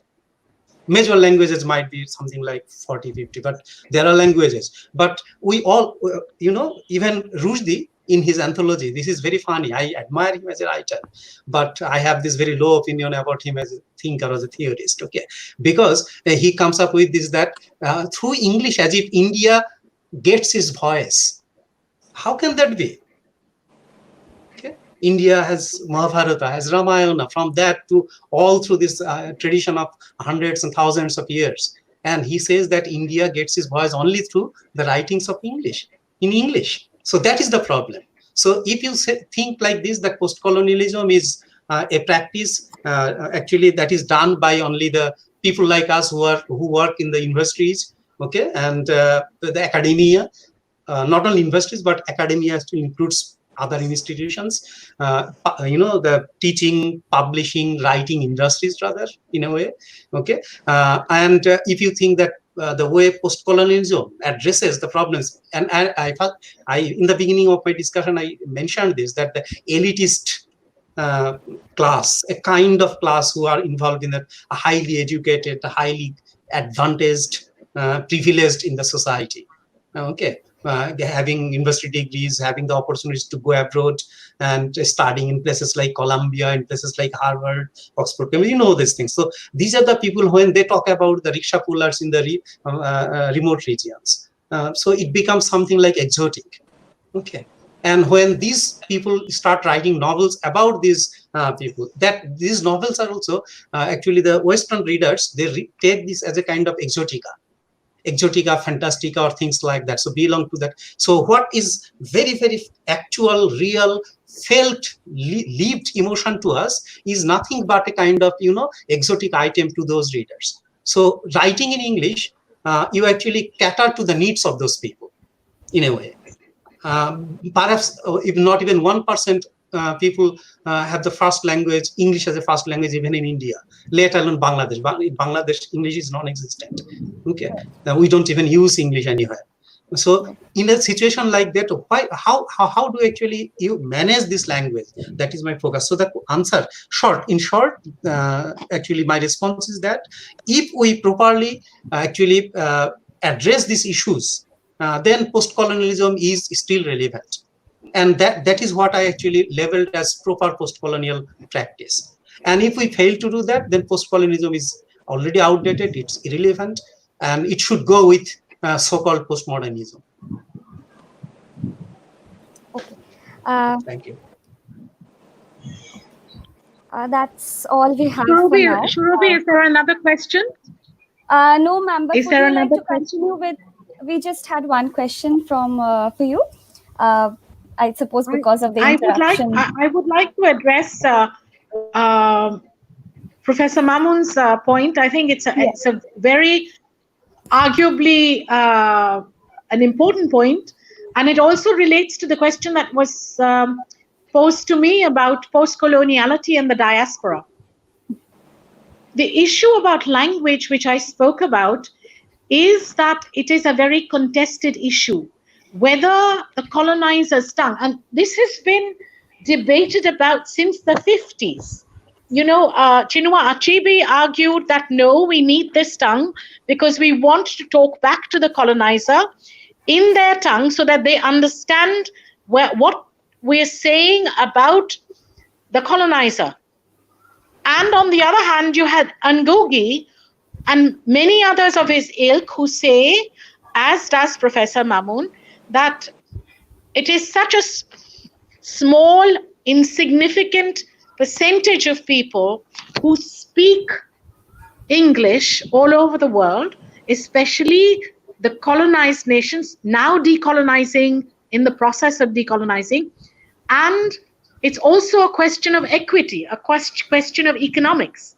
So how many people have the advantage to have that British education? So it's not an easy answer. You can't just say that, it's not worth writing in English, because as Achebe and Rushdie and Bhabha, look at all our theorists, look at all our writers. Why are they writing in English? And the answer is very, very straight up there. As Professor Mamun rightly said, it is a publishing bonanza. It is the exotica. It is writers in the diaspora are told, and this is publishers I've spoken to and the writers I'm friends with say that please write. They don't want to know about Canada. They don't want to know about the lived experience in America. They want the diasporic person to talk about Colombia. They want the person to talk about Haiti. They want the person to talk about Marshata Devi's land, the inequity there. And this is where I think that's a very good point, that it is a money-making concern. There's no question about it.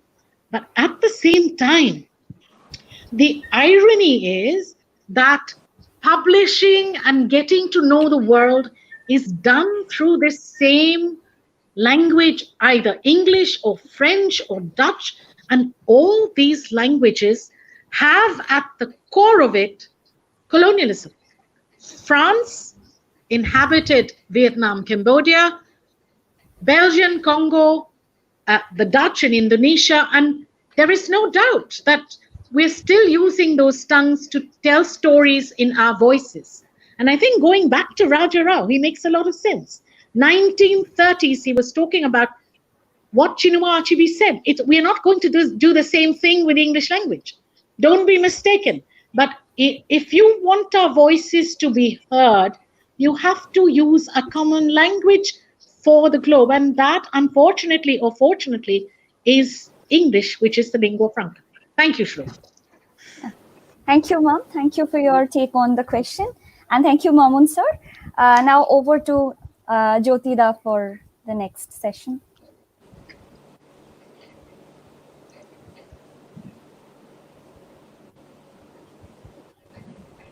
Hello. I would like to thank Judy, Professor Judy Banerjee Mehta. I would also like to thank Mahmoon sir, all the way from Bangladesh. I would also welcome Professor Pramod Nayar from Hyderabad University. And I like to ask Nivedita Di to introduce Professor Nayar. Before that, sorry, are we supposed to sign out now? If you Because other if you like to, I can remove you from the film, or if you like to hear the. I will just hear to his lecture, but I don't want to be visible. Okay. Okay, thank you. Okay. Thank you. Thank you.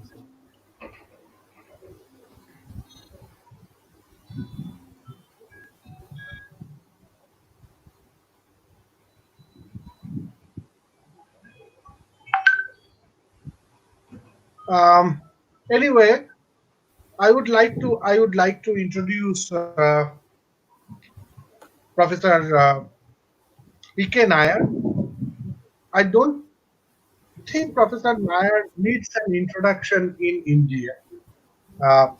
I know that the audience, most of them are habituated with his name. His topic today is celebrity post-colonial author, and he himself, post-colonial orator, celebrated post-colonial orator, and celebrated post-colonial theorist. I welcome Professor Pramod Nayar, and I request him to continue with his lecture. Thank you, Gautam and Jyoti and Suravi and Nivedita. I apologize for joining in late. I was stuck at a meeting till about half an hour ago, and getting to my place from the university takes about 30-40 minutes. So that's the reason why I was unable to listen to the other speakers. And it was a typical Sarkari meeting where everybody talks and nobody speaks. So it just went on forever till we thought it would die of natural causes or bored or whichever came earlier. So I'm sorry to have missed the other sessions and conversations. I got the fag end of Julie's question answer session about the question of English and the question of the persistence of the colonial, and how a third world nation, formerly colonized nation, engages with the West. I thought that was an interesting point at which the conversation ended, and the role which Suravi was moderating that particular question and answer session. It was quite appropriate to, I think, have my talk scheduled after that session, because I am interested in the post-colonial author who acquires celebrity standing in the global arena. It's part of work that I've done, and it brings together two interests that I have: celebrity studies, in which I've published quite a bit, and the post-colonial. And what I have to say, I hope will build a bridge between these two. And I'm particularly interested not necessarily in questions of which language they write in, but what happens to them. I mean, how do they get appropriated culturally into the larger mechanisms and mechanics of form of cultural globalization? But what I would like to also draw attention to is that this is a 1980s and after phenomenon.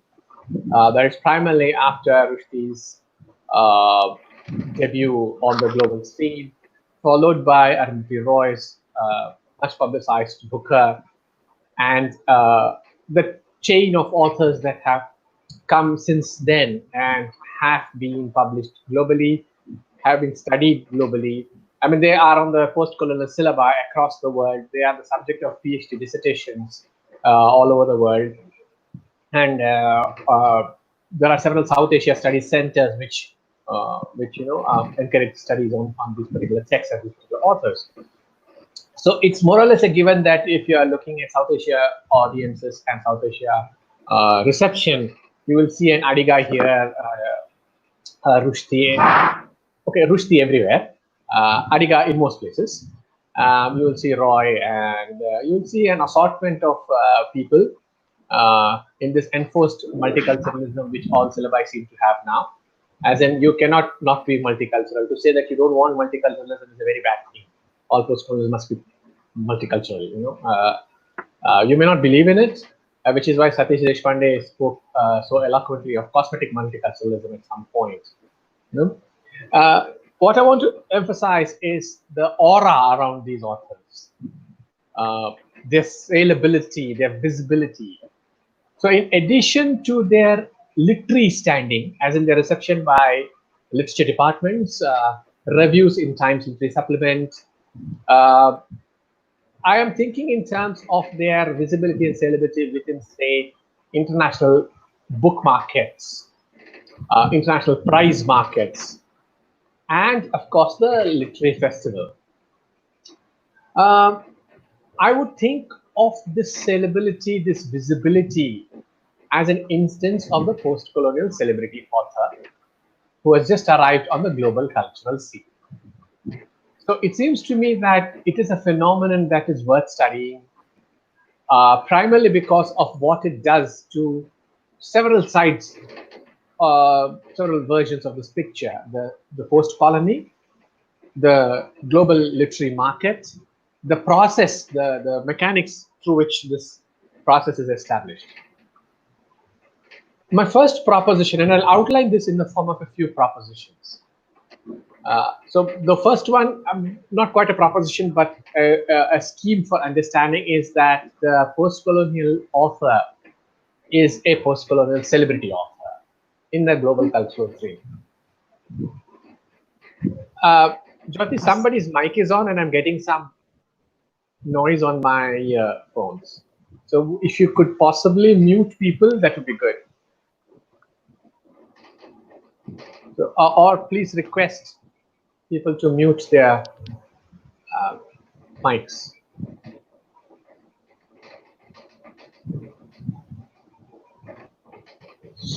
I think that's better. But I can still hear static. Suravi, are you online? Yes, sir.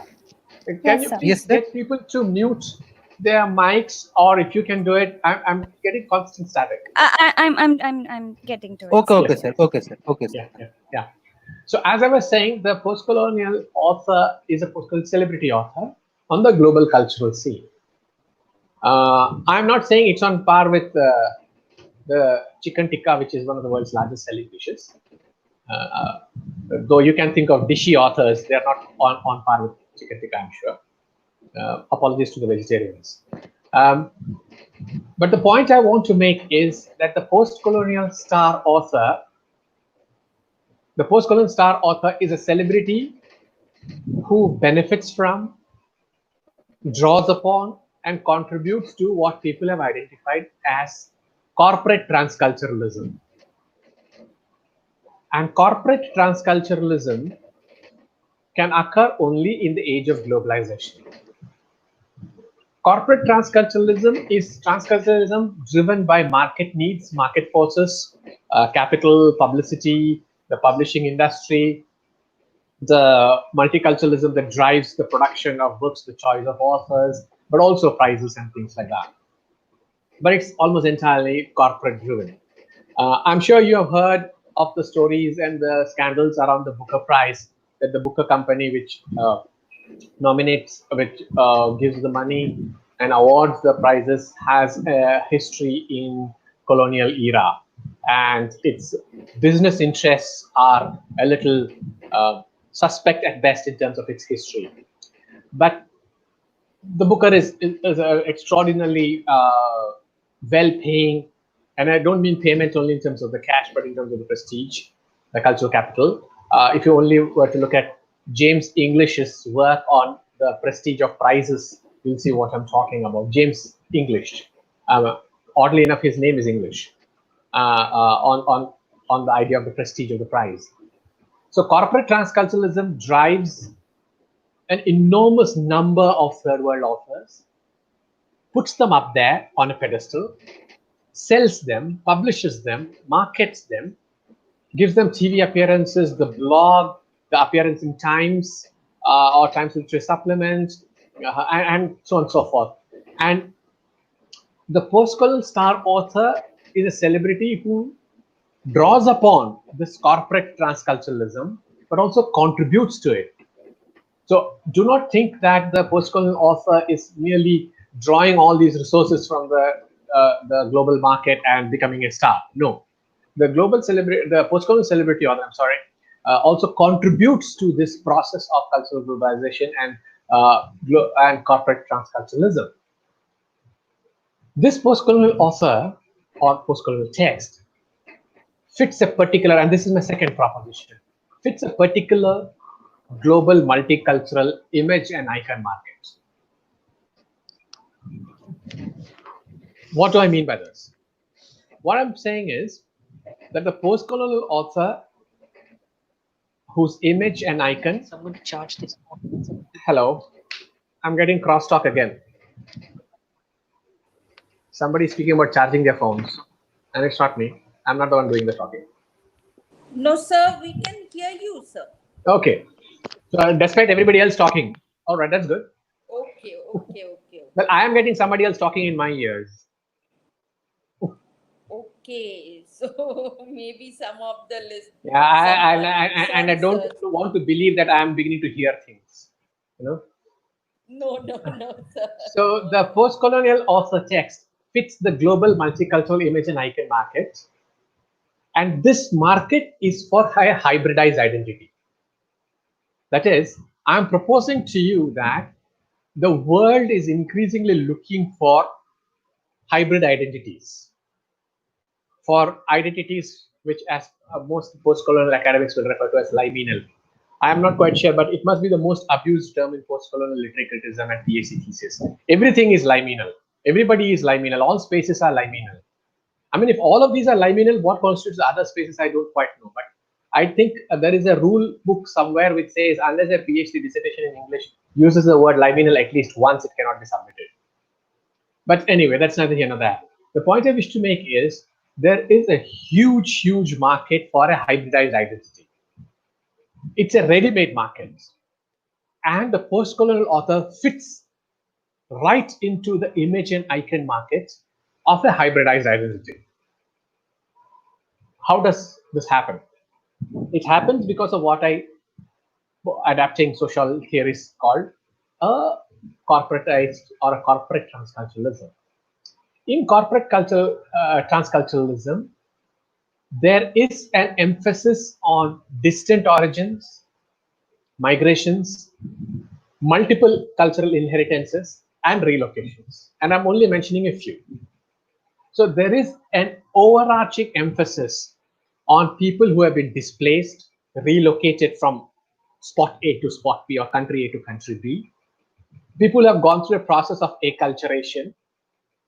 People whose locations are spread across more than one nation. If you look at author biographies on Bloomsbury and other big publishers, you will see a note.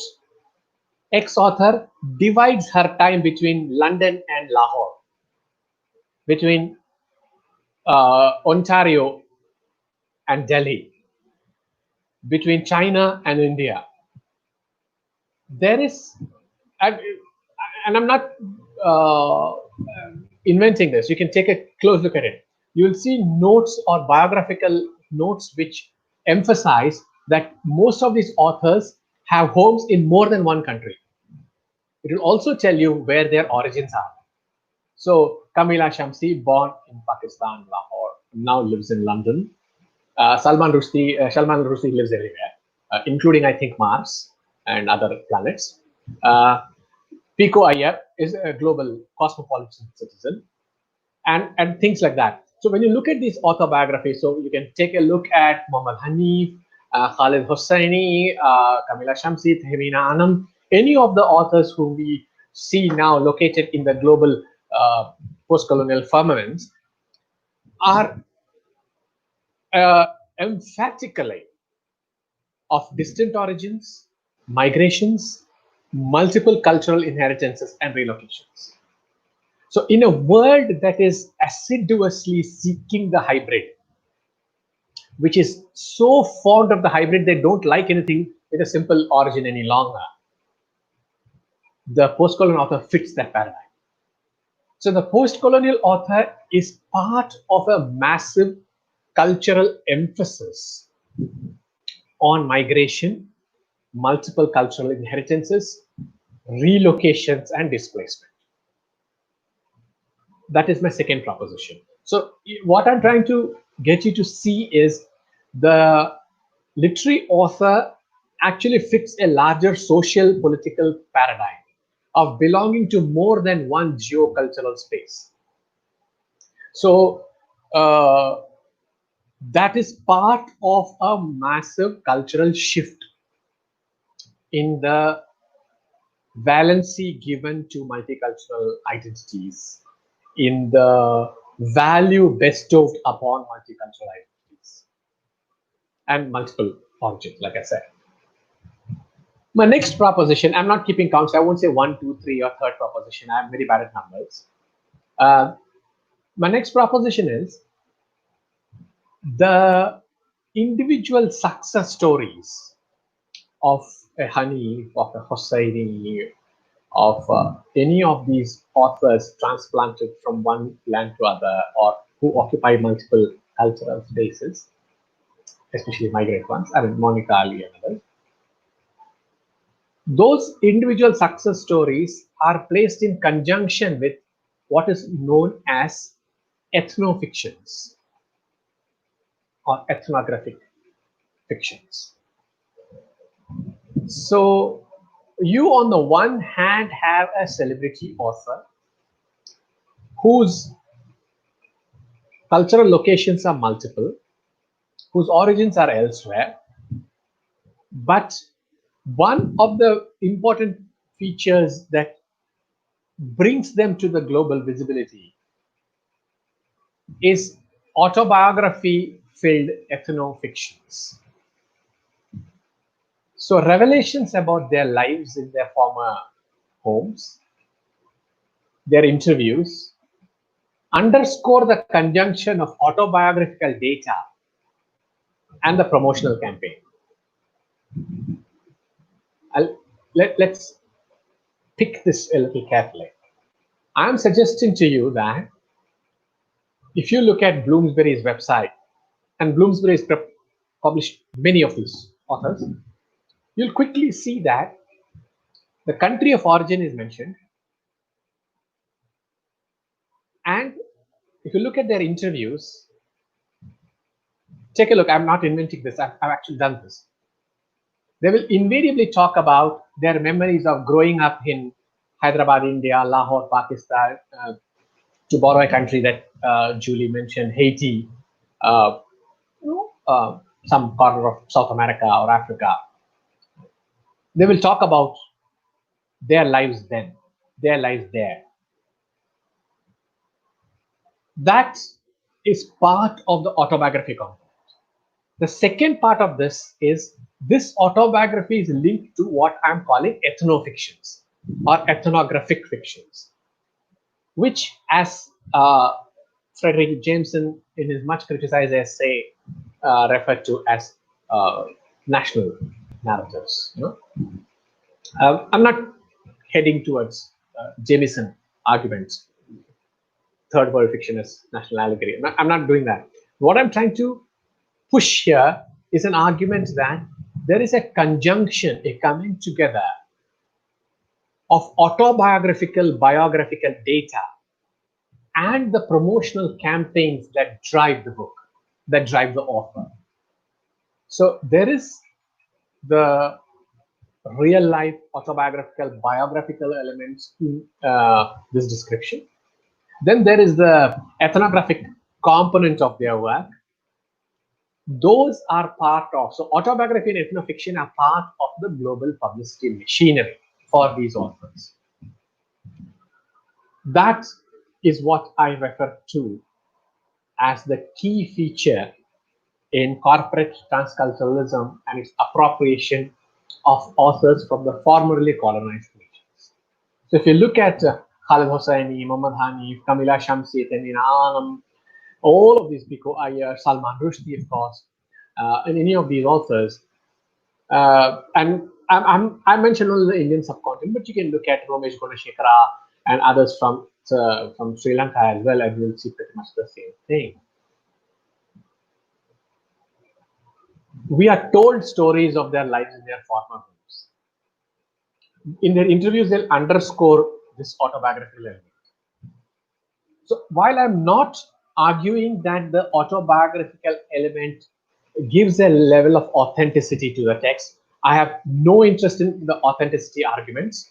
So even in the question session, I'm not interested in addressing this, whether this diasporic author's book is more authentic than the other. It's not my interest. My one line answer to anybody who thinks about this is authenticity is an effect of a text, of a textual process. So you don't have authenticity, you have strategies of authentication. Let's not get them mixed up. So it's not a question of whether a book or a novel or a poem is authentic in terms of its cultural roots or whatever it might be. But my interest would be in strategies of authentication that are employed by a text, and which we consume and we tend to believe in or not believe in. So this conjunction of autobiographical data and ethnofiction are central to the publicity machinery and its promotional campaign, which are taken up by corporate transcultural processes. My next proposition. Central to the consumption of the author from the formerly colonized nation is the textual version of a literature. What do I mean by this? I'm sure you have heard of something called literatourism, and most countries, England in particular, has the Literary Guide to the British Isles, where, if you are a person who's aware of these English authors, you can actually take a tour to, say, Wordsworth's Grasmere, Shakespeare's Stratford, Dickens's London, the Bronte's Yorkshire. It's a literary tourism where the English, being very good at selling these things, showcase a district, a region, a particular part of the country as having been documented by this particular author. And of course, they have preserved cottages and houses and things like that. So there is Rupert Brooke's house, there's Alexander Pope's house, there's of course Shakespeare's house and Dove Cottage and things like that. So there is a literary tourism, and I am proposing to you something rather drastic, and maybe many of you will find it rather awkward and not quite appropriate. The contemporary publicity machinery, which gives you autobiographical data, is the contemporary virtual equivalent of the literary tourism that we have seen before. It enables you to tour the country. It enables you to tour the country of the author, the city of the author, through autobiographical narratives. That is, the short write-ups on publishers' websites, the biographical information given, are the equivalents of the cultural training that we are supposed to receive when we want to read these authors, and the literary tourism of that particular country, which introduce us to communities, regions, identities, ethnicities of all these places.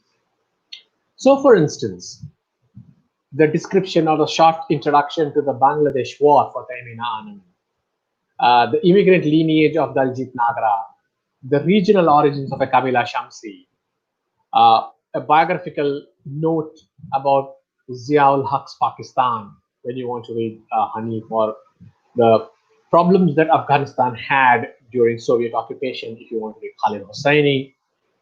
What are these? I am thinking of these. I'm suggesting that these are equivalents of a literary tourism. And their novels are an authorly route into the same regions. So I am putting together two specific phenomena. I am putting together the literary tourism, which is a very old tradition, and the author route into this. So I'm bringing together two components: literary tourism, which is a much older phenomenon, and the author from the former colonization whose work supplements literary tourism. That is what makes us interested in them. Just as you go to Westminster Abbey and you want to look at the Poets' Corner where all the poets have been buried, you go to Grasmere and look at Wordsworth's home, Yorkshire Woods for Bronte. You have both the biographical information from websites and other publicity materials and the author's own route into those regions. So if you put these together, what you have got is a tour of the region, of the community, of their histories. That again fits these people into the global corporate transcultural models. The manufacture and the dissemination of what used to be at some point called ethnic chic. This is the literary equivalent of ethnic chic. Now, please understand, I am not dismissive of this. I am not mocking it, and I'm not saying it's a bad thing. It's part of a larger cultural process. The pizza went global, as we know. Cricket went all over. So did football. Of course, the largest export of the developed nations has always been war. War has also gone global. This is a version of that as well. So I'm not saying, so let's not take a moral stand on, oh, it's a very bad thing what these authors are doing. No, moral stances are not my interest. Those of you who are interested in those kinds of things can please pursue. I am speaking about a cultural phenomenon where it's possible to see biographical information being marketed via publicity machinery. The author's own use of that autobiography coming together as an equivalent of literary tourism. So if you want, I don't know whether people in the audience want to tour Afghanistan. Might not be the safest place to travel, as we know. But a literary tour is always possible, isn't it? The exotic appeal of a country as ravaged as Afghanistan is a far safer way of seeing that place rather than going there and finding yourself blown apart from the buried landmines or whatever it might be. It's a stereotype I am working with, as you can very well see. And there's a reason why I'm invoking the politics of Afghanistan's violent history. It's to serve the point I was making, that our interest in Afghanistan's ravaged history drives our curiosity for it, and gives us the impetus to do a literary tour of the place. We work with those stereotypes, as does the marketing of a Khalid Hosseini novel, as does the New York Times when it reviews their novels or the film version. And this can be said about Africa as well. I use Afghanistan as the first thing that came to mind. But when you say, oh, they're terrible, they use such stereotypes, yes, they do. They do. But please understand, it's not the West alone that is stereotyping these countries. Authors from these regions, even if they are not diasporic, because you might quickly jump to the conclusion that only diasporic authors stereotype. No.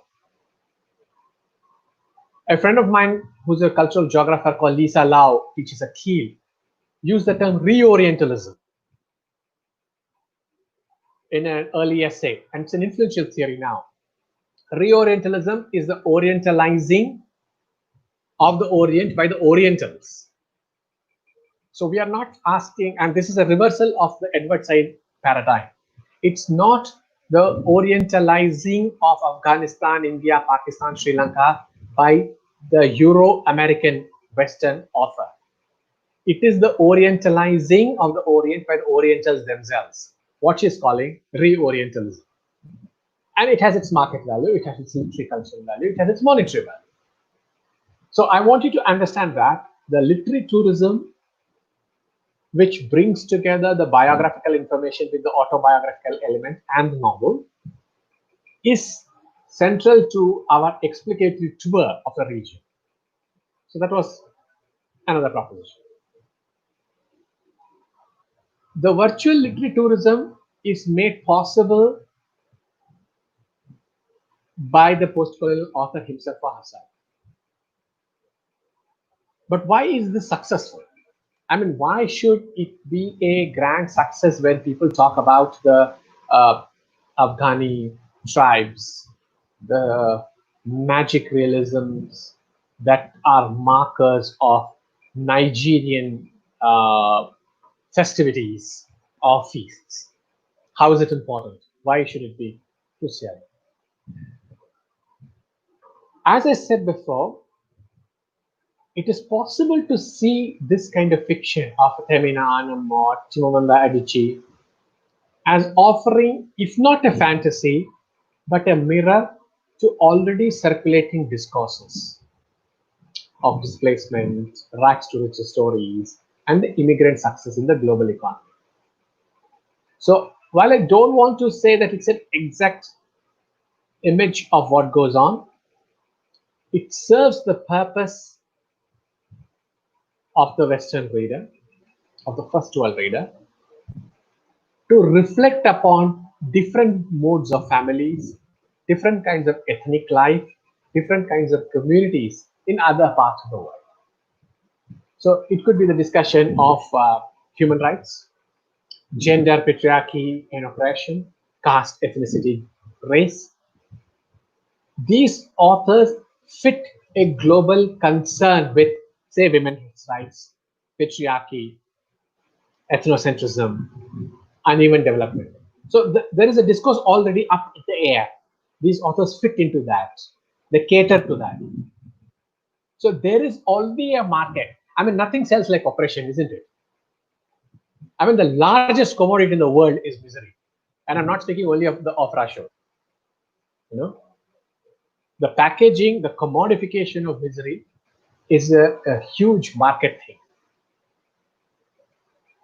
That's one. The rags to riches story of immigrants is an equally best-selling theme. So then the third one is the curiosity of people in the first world to think of how life is lived elsewhere, to wonder about, oh, how is the family in, say, Africa or interior India, among the tribals of India and the tribes of Africa or Haiti or whatever it be. That is,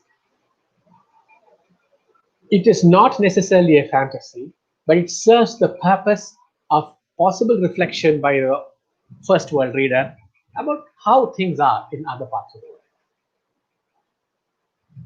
Why should they be interested? Because that is part of the globalization cultural component. To think about other parts of the world, to think about the spectacle of distant suffering, to borrow a term from Tansky. We are interested in that. We are curious about it. It's also a form of globalization. So my point is, the abstract notion of globalization is given coherence and meaning through these novels. Now, you and I might dispute that it's an accurate picture. Like I said, I'm not interested in the authenticity argument. I'm interested in the packaging of a nation, of a culture. So when we are interested in globalization, this provides us with the wherewithal to understand, to see globalization manifest in certain ways. That, oh, this is what globalization is. I'm able to read a Haitian novel, an African travel story, a Cherokee text. I mean, it's globalization, isn't it? I can get to read anything now. So the idea of multiculturalism, of globalization, is given coherence and meaning through the discovery of these authors. It brings the global to the first world doorstep, but it also brings the global to our doorsteps. No, we are not first world. But has anybody in the audience any idea how many dissertations are being done on Chimamanda Adichie these days? Every second person wants to work on Adichie. Even Adichie wants to work on Adichie. No? How come Adichie is such a big flavor of the season now? There are students who know all their Ramesh Gunashekhara novels. Everybody is a fan of Khalid Hosseini.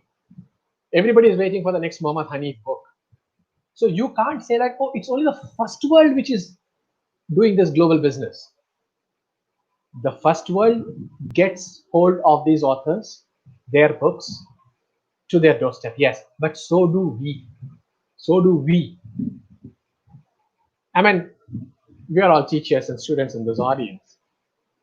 Aren't we always looking for one author on whom there's very little critical work done so that we can write our dissertations or our next critical essay? You know, we are critics in search of an author. You know, please give me an author on whom there is very little critical material. So we say this to them naughtily. Why don't you try Shakespeare? And they say, are you crazy? There's so much on Shakespeare. Then what do you want? Oh, I want an author on whom there is very little work.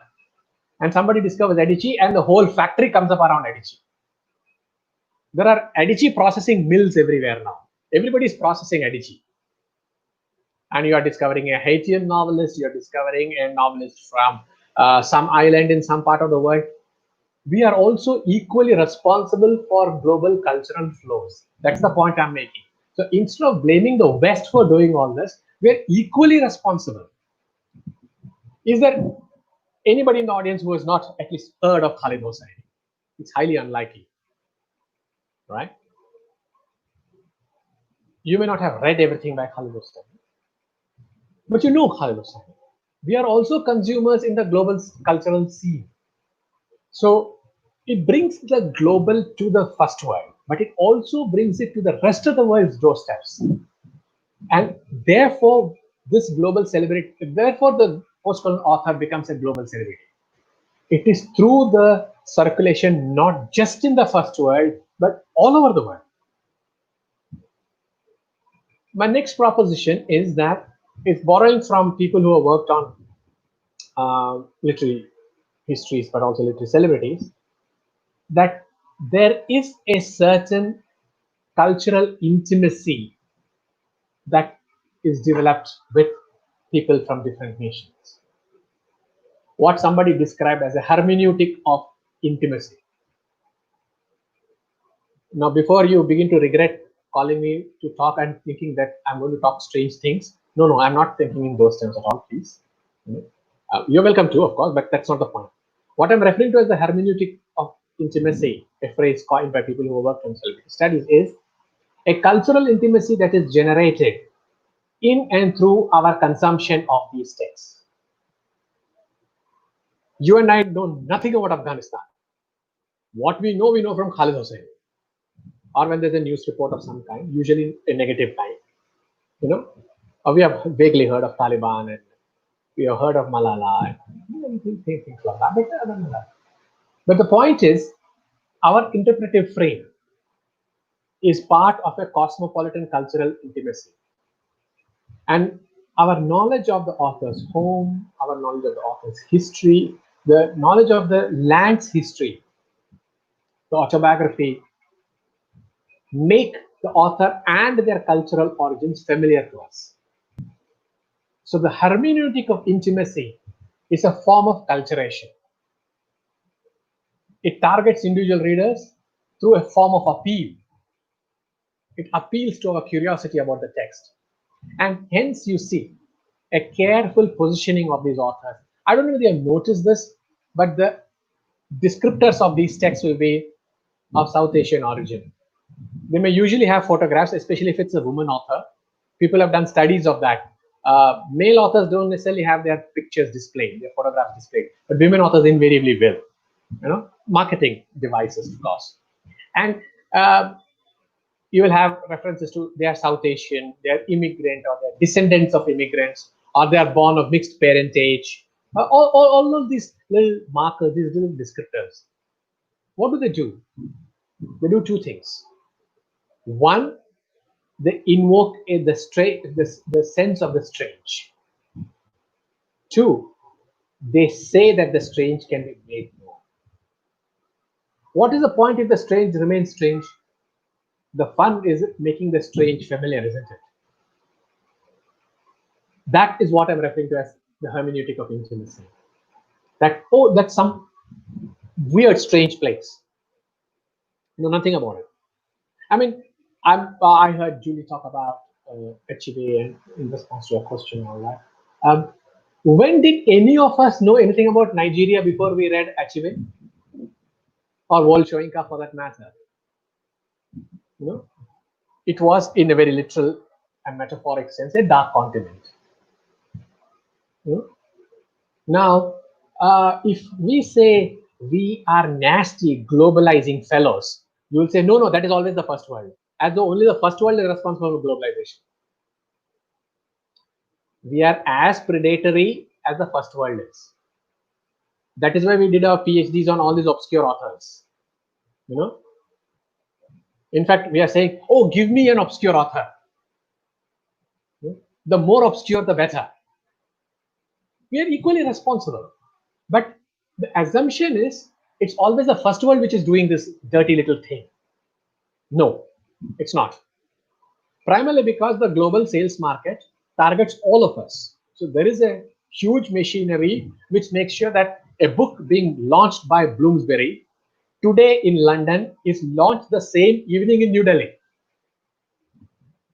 Think about, I don't know whether you are aware of this, think about the huge publicity machinery surrounding the release of Margaret Atwood's sequel to The Handmaid's Tale, The Testaments. On Amazon, the books were pre-ordered 6 months in advance. I was one of those who did that. You know, 6 months in advance. Amazon had set up pre-ordering facility. And we say, oh, the first world is globalizing. No. Yeah, of course, we are not doing the kinds of things they do to globalize, but we do it in our own way. I mean, let's concede that. So it's not that the West is a dirty, nasty set of people and we are nice, wonderful, charming fellows. No. We may not be as bad as them or better than them. We're more or less in the same way.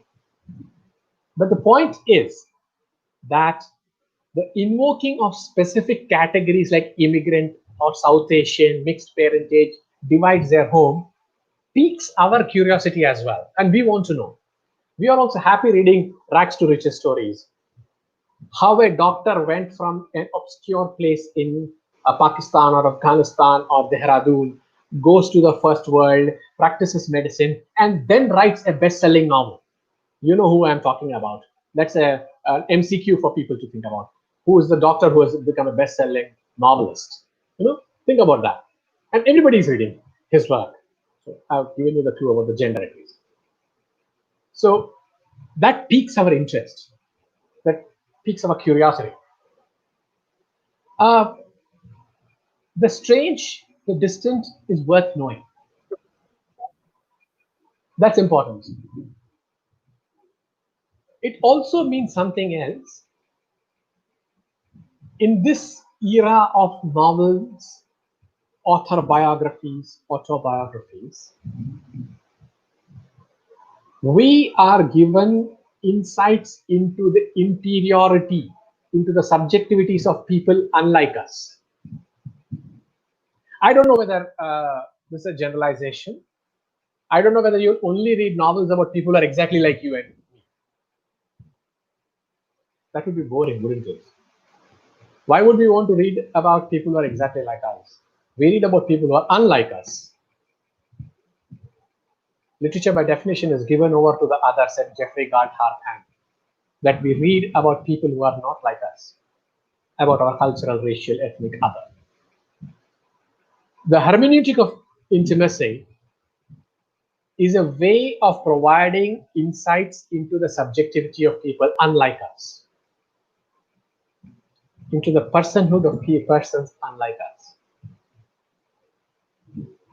That is what is important. Our ability, necessity of knowing about the subjective conditions, the interior conditions of people who are different from us, who are unlike us, is what drives the global corporate transcultural production of books. And that's what makes these people stars, star authors, celebrity authors. Now, I must also tell you that my interest in celebrity culture is not so much on authors. Joe Moran has done a book on American star authors, and Tom Mole has done work on Byron as celebrity and all that. My interest is in celebrity culture as such, and I've done quite a bit of work on Narmada as celebrity and celebrity insurgency in the writings of Arundhati Roy and all that, and various kinds of celebrity cultures, including Bollywood philanthropic work and things like that. So my framework is coming from slightly different dimensions. A lot of it is social theory and media studies.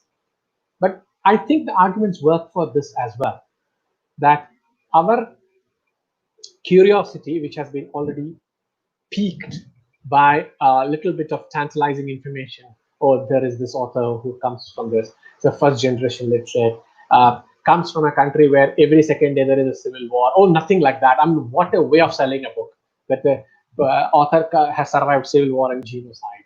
You know, embedded violence is a marker of her or his culture. The distant becomes familiar. Other people's subjectivities, the subjective people unlike us, brings them towards us. And that is what the novel does. And that's what makes these people star authors. Therefore, the subjectivity of the other is made more recognizable. I'm not saying we identify with them. I'm not saying we understand them very well.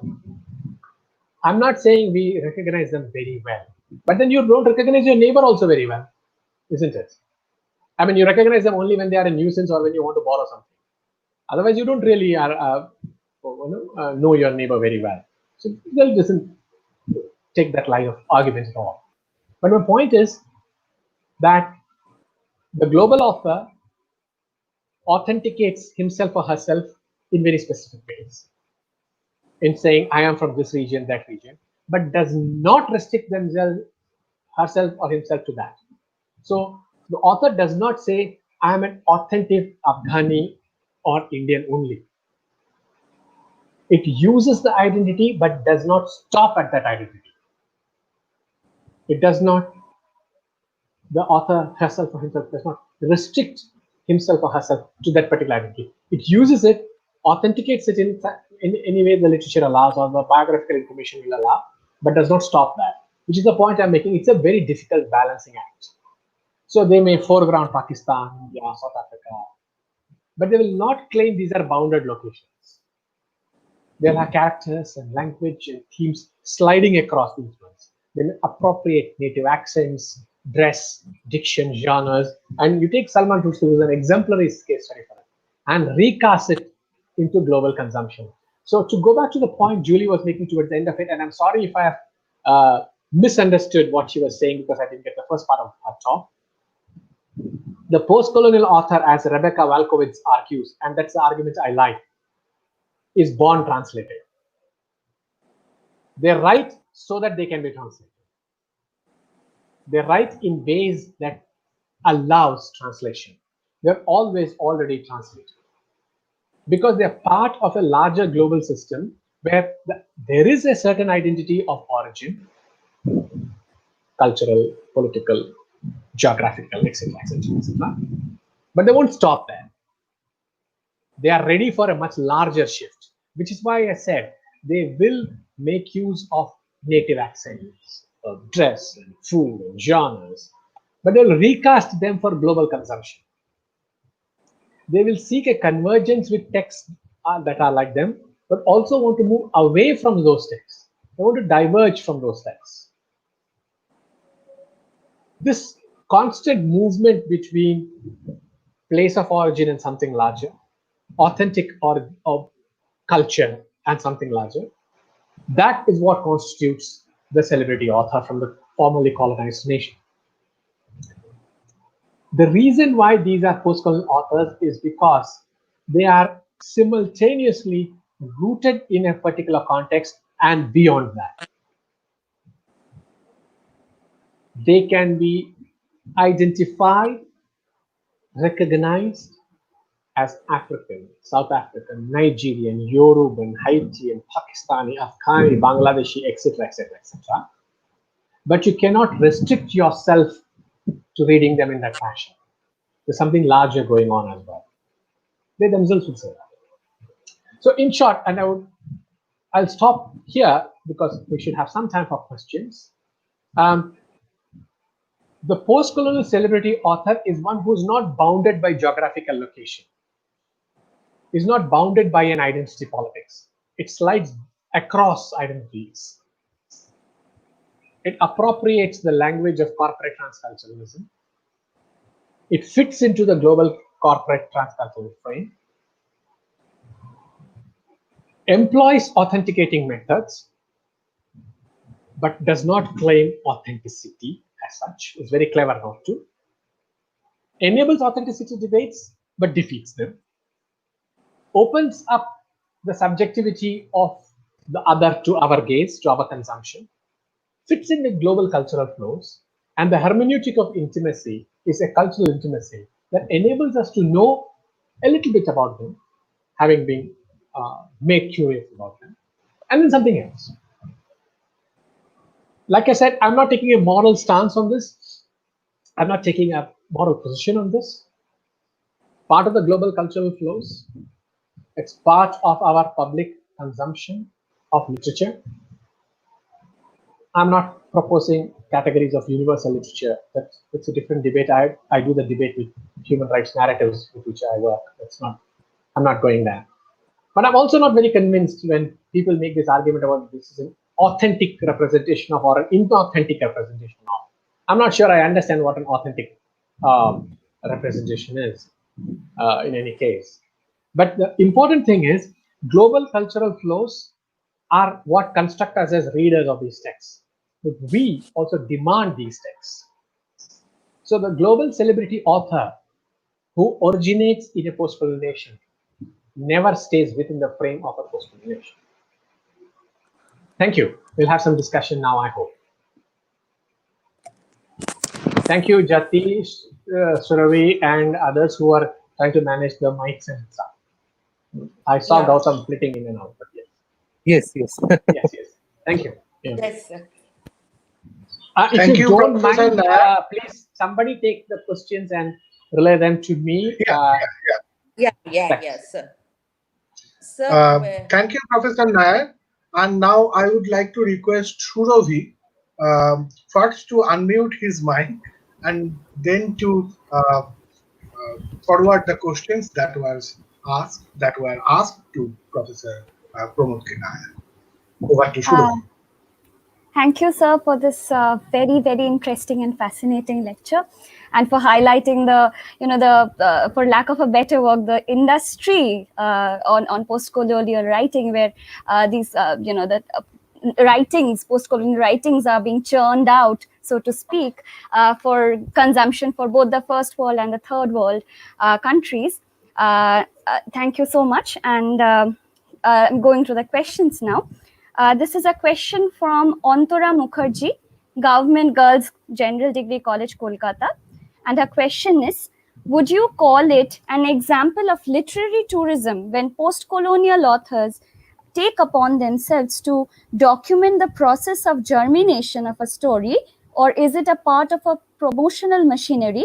And her references to Pan Macmillan India's 8-minute documentary on Kunal Basu and Calcutta. Yes, the answer is yes. It is part of a very well-oiled machinery. It generates a certain literary taste in us.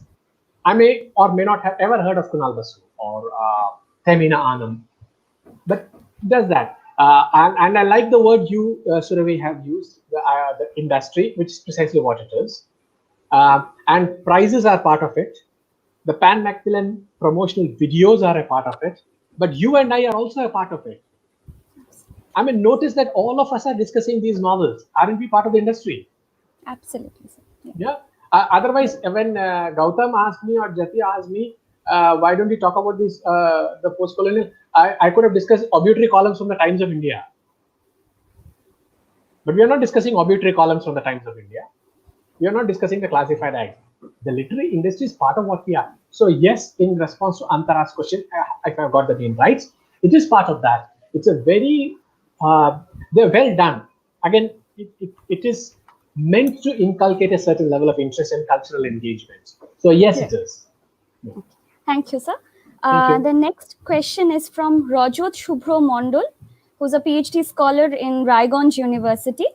And his question is ethnofiction necessarily teleological from third world to first world?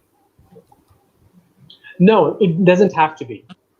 But it works better having that teleology because, like I said, it maps an originary moment and a progression. And the arrival of modernity, the arrival of a transnational setup is a more marketable commodity. It works also because it fits in with the larger teleological purposes to which modern literary culture pitches itself. The progress from primitivism to the modern to the digital worlds, and all that. So it helps the overall literary cultural industry. Thank you, sir. The next question is from Sarfaraz Nawab, also a PhD scholar from Central University of South Bihar.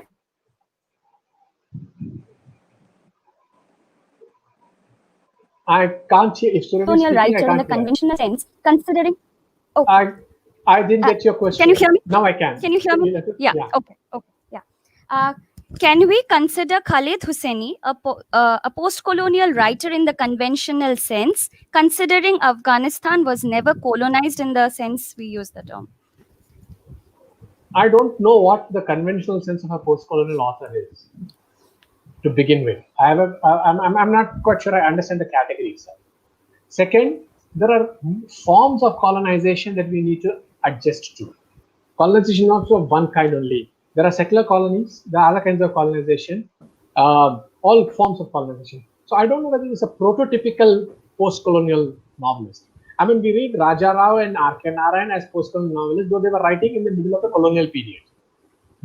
So how are they post-colonial if you want to use the post as a temporal marker? They weren't post in that sense. They were writing in the middle of the colonial.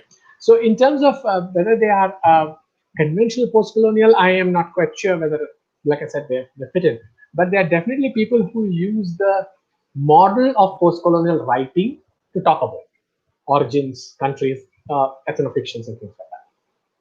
But interesting question, yeah.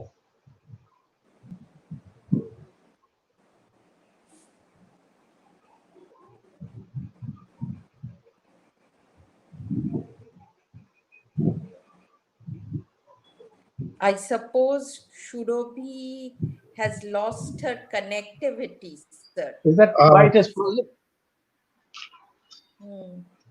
Yeah. Sir, I have the question. This is from Krishanu Adhikari from Degree College, Bardwan, West Bengal, PhD scholar from University of Hyderabad. His question to you is how the perpetually relegated status of Indian writers writing in Perpetually English, what? Perpetually what? located in India. Jyoti, I didn't hear that. Perpetually what? Perpetually Relegate, sir. relegated status of Indian writers writing in English and locating in India. I don't know what the term perpetually relegated means. Relegated to what? You can't just relegate. You relegate to He never something. mentioned. Relegate to Yeah, relegated to what? Well, It's not he like, had not mentioned. Okay. So by the time he rephrases that question, we can move on to the next one. Okay. Next is from Dr. Surajit Sen, Department of English, Netaji Subhash Mohabhidyalaya, Udaipur, Tripura. He asked, is corporate multiculturalism is a hindrance for promoting the true color of changing paradigm of postcolonialism? Well, to begin with, there is no such thing as true colors. We do a mix and match kind of thing. There's no such thing as a true color of any of this. Whenever people start speaking of true colors, it makes me a little worried because it suggests we are all monochrome. We are not monochrome. Yes. All of us are multichromatic. You know, monochromatism is what drives racism and ethnocide and genocide. So I'm not quite sure, but it helps us in other ways, which is what I was trying to outline. That there are ways in which the post-colonial author gets positioned, but also positions himself or herself in this multicultural ethos. So it definitely helps. Yes. Like I said, whether for good or bad, I'm not debating, but it does help. I have another question. That one, somebody forwarded a question and just deleted the question. I'm not sure. Ouch! Somebody is doing a little bit of censorship in your college, Jyoti. Shuravi, is there any other question? Shuravi, is there any other question? Unmute yourself. Can't hear you. Can't hear you, Shuravi. If you were asking something. Unmute yourself, Shuravi. Unmute yourself. Yeah. Something, I didn't hear you. Yes, there is another. I'm sorry, sir. I can hear you if you ask something. Hello.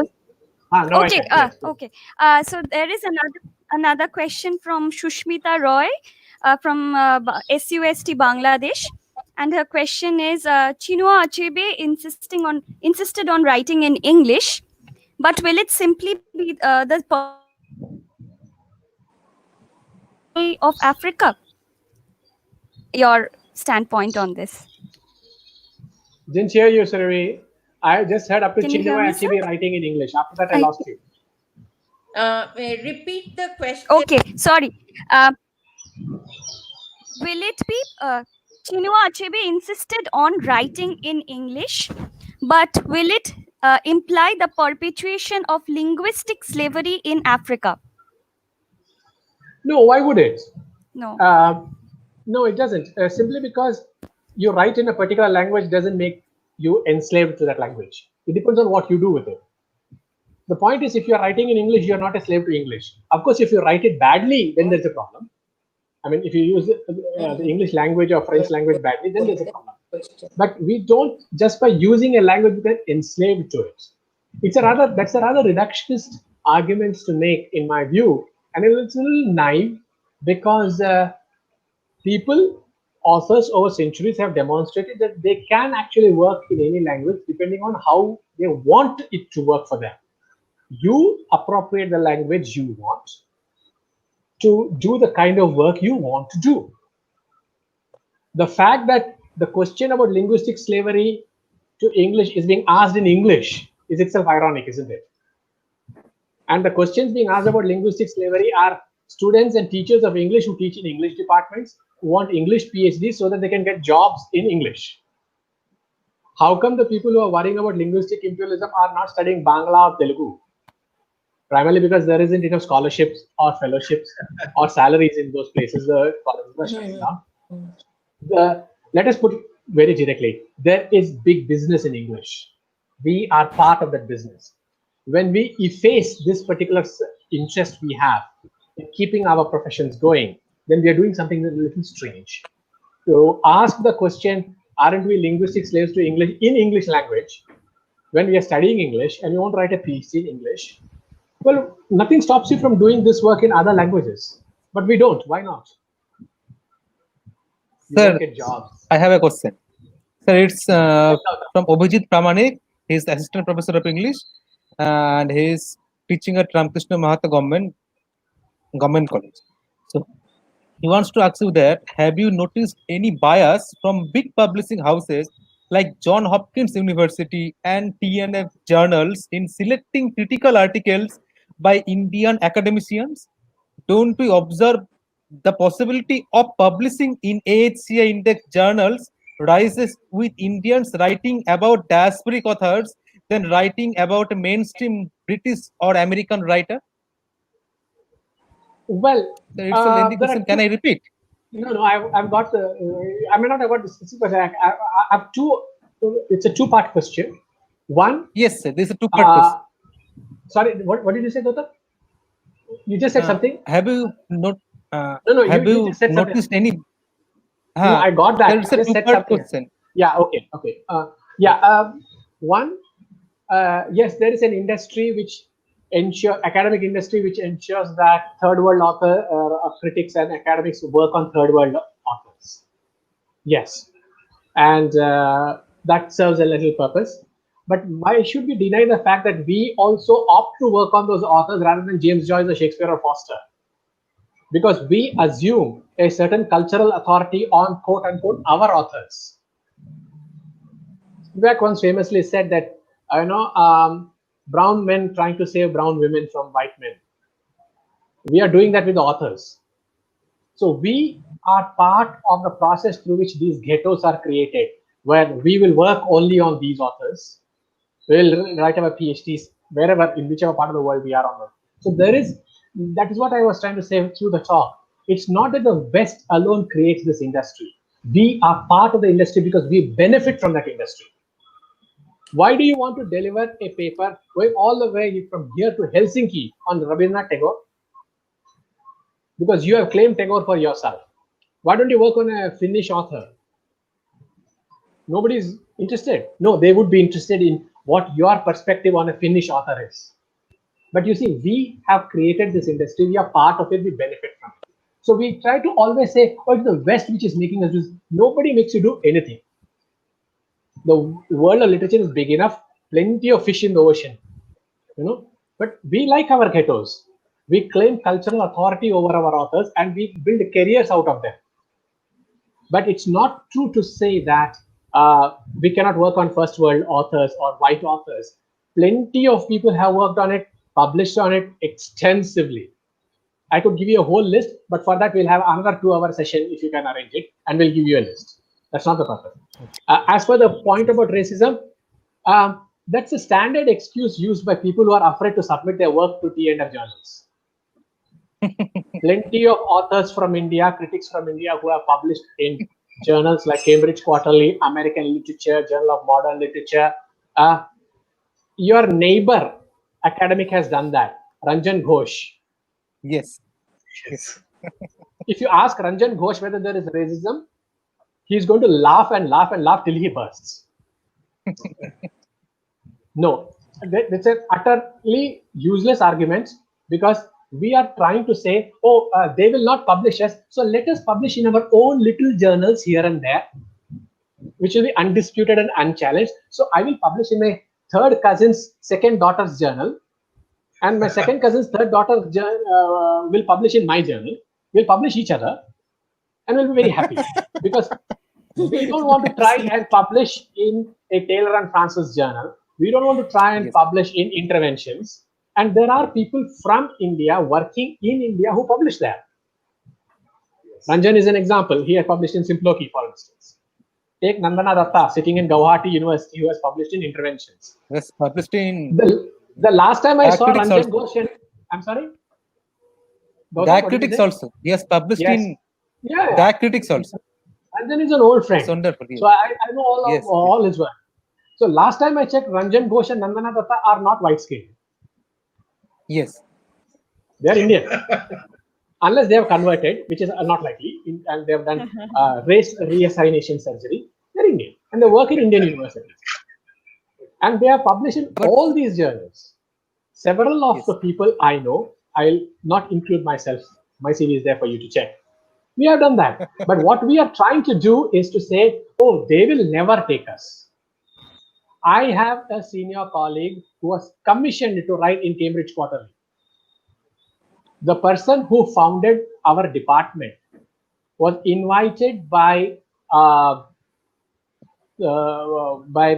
publishers to write the introduction to Measure for Measure. So if you are writing bad work, they will not publish you. That is there. And your neighbor will definitely publish you. So why should we bother? It's a lot of work. Sometimes publishing a piece in a Taylor and Francis journal means 7 revisions, takes 2 years. Yes, sir. It's almost 2-3 years. Yeah, a single journal. But the journal being published in the lane next to my house will publish it tomorrow. It will publish my article, it will publish my photograph, my family's photograph, and my neighbor's dog. Yes.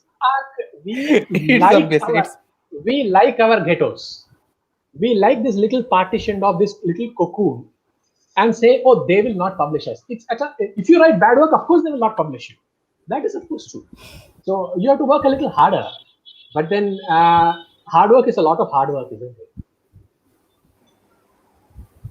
But sir, at the same time, sir, I have noticed that apart from South Asian Review, sir, there are hardly a few journals that accept papers on core Indian English literature, sir. There are hardly a few journals, sir. That I have also come across, sir. That kind of experience. Gautam, there are something like 30,000 journals in the Modern Language Association. There is no shortage of journals. Do you have 30,000 essays to publish? That's the question, isn't it? Journals are there. It depends on the kind of, like I said, my senior colleague has published on every major American poet. On Whitman, American author, Eliot, Pound, Stevens, Dickinson, Frost, in their journals. They are within quotes. In American literature, Journal of Modern Literature, 20th Century Literature. That's not true. One thing I will concede. Sometimes it's difficult to get hold of current scholarship on those authors sitting here. That I will concede. Because the Bodleian will have those books, the Library of Congress will have, and you might be a little hindered in. But that's changing with digital scholarship. You can get stuff practically. Okay, I will not advertise illegal sites from where you can source the books. It will be very bad for your college if I'm saying go to illegal sites and take those essays. But we know where to get them from. You and I both know. Everybody knows.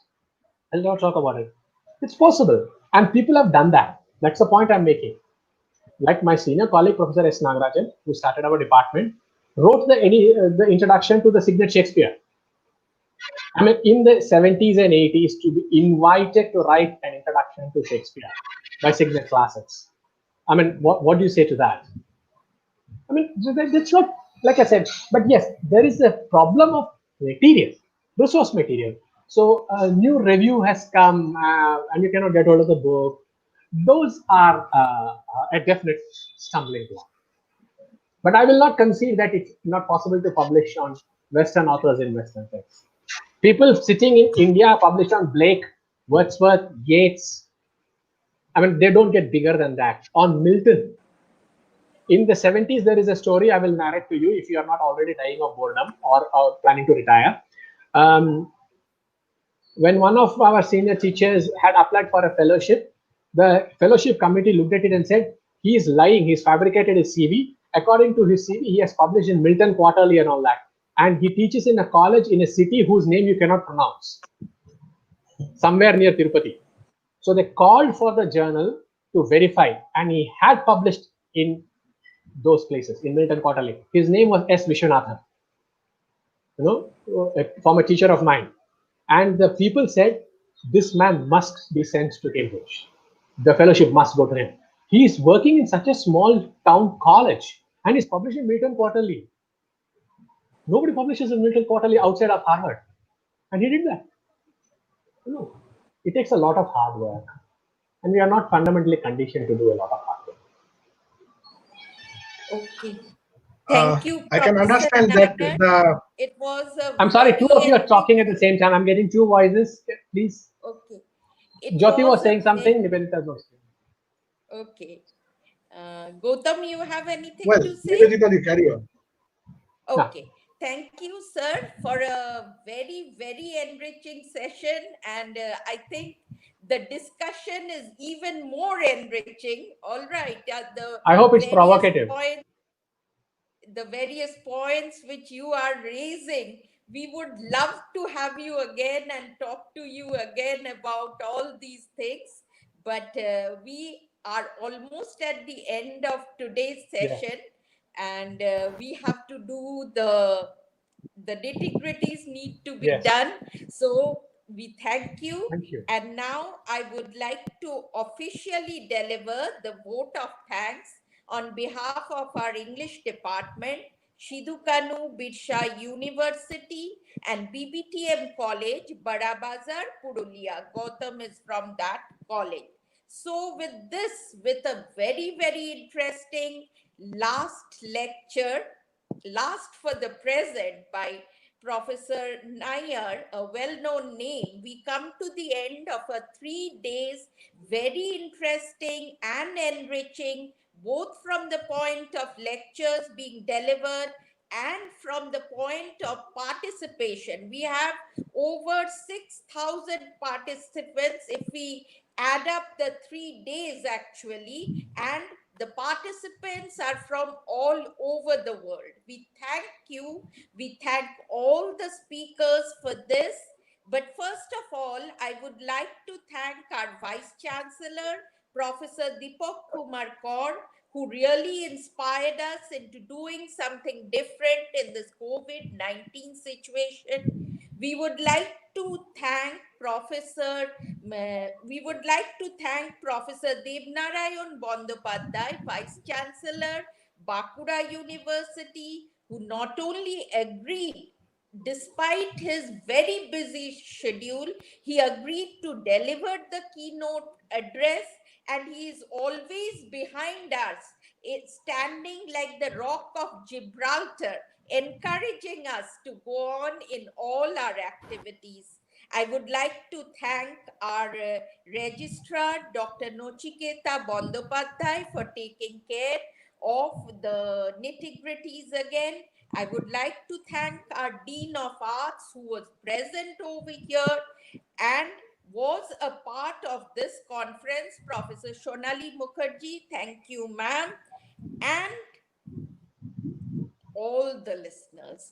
Without listeners, a conference cannot really be successful. Despite the COVID-19 situation, despite the number of cyclones and super cyclones that has been rocking our country, the difficulties we are facing regarding network connection, where we come on and off from time again and again, you have all made it successful. And in the end, the two people without whom this program would not have been at all. From our department, we have the go-to person. Whenever we have any problem, we go to this man, Dr. Jyoti Shankar Mondal, who is the organizing secretary of this program, and Dr. Gautam Karmokar from BBTM College, who also has helped immensely with this program. A very big thank you to all of you, and hope we see you again. Thank you. Thank you, Gautam, Thanks a lot, Jyoti, sir. Surabhi, and Nivedita. Thanks a lot, sir. Thanks. Thank you. Bye. Bye. Thanks. Good.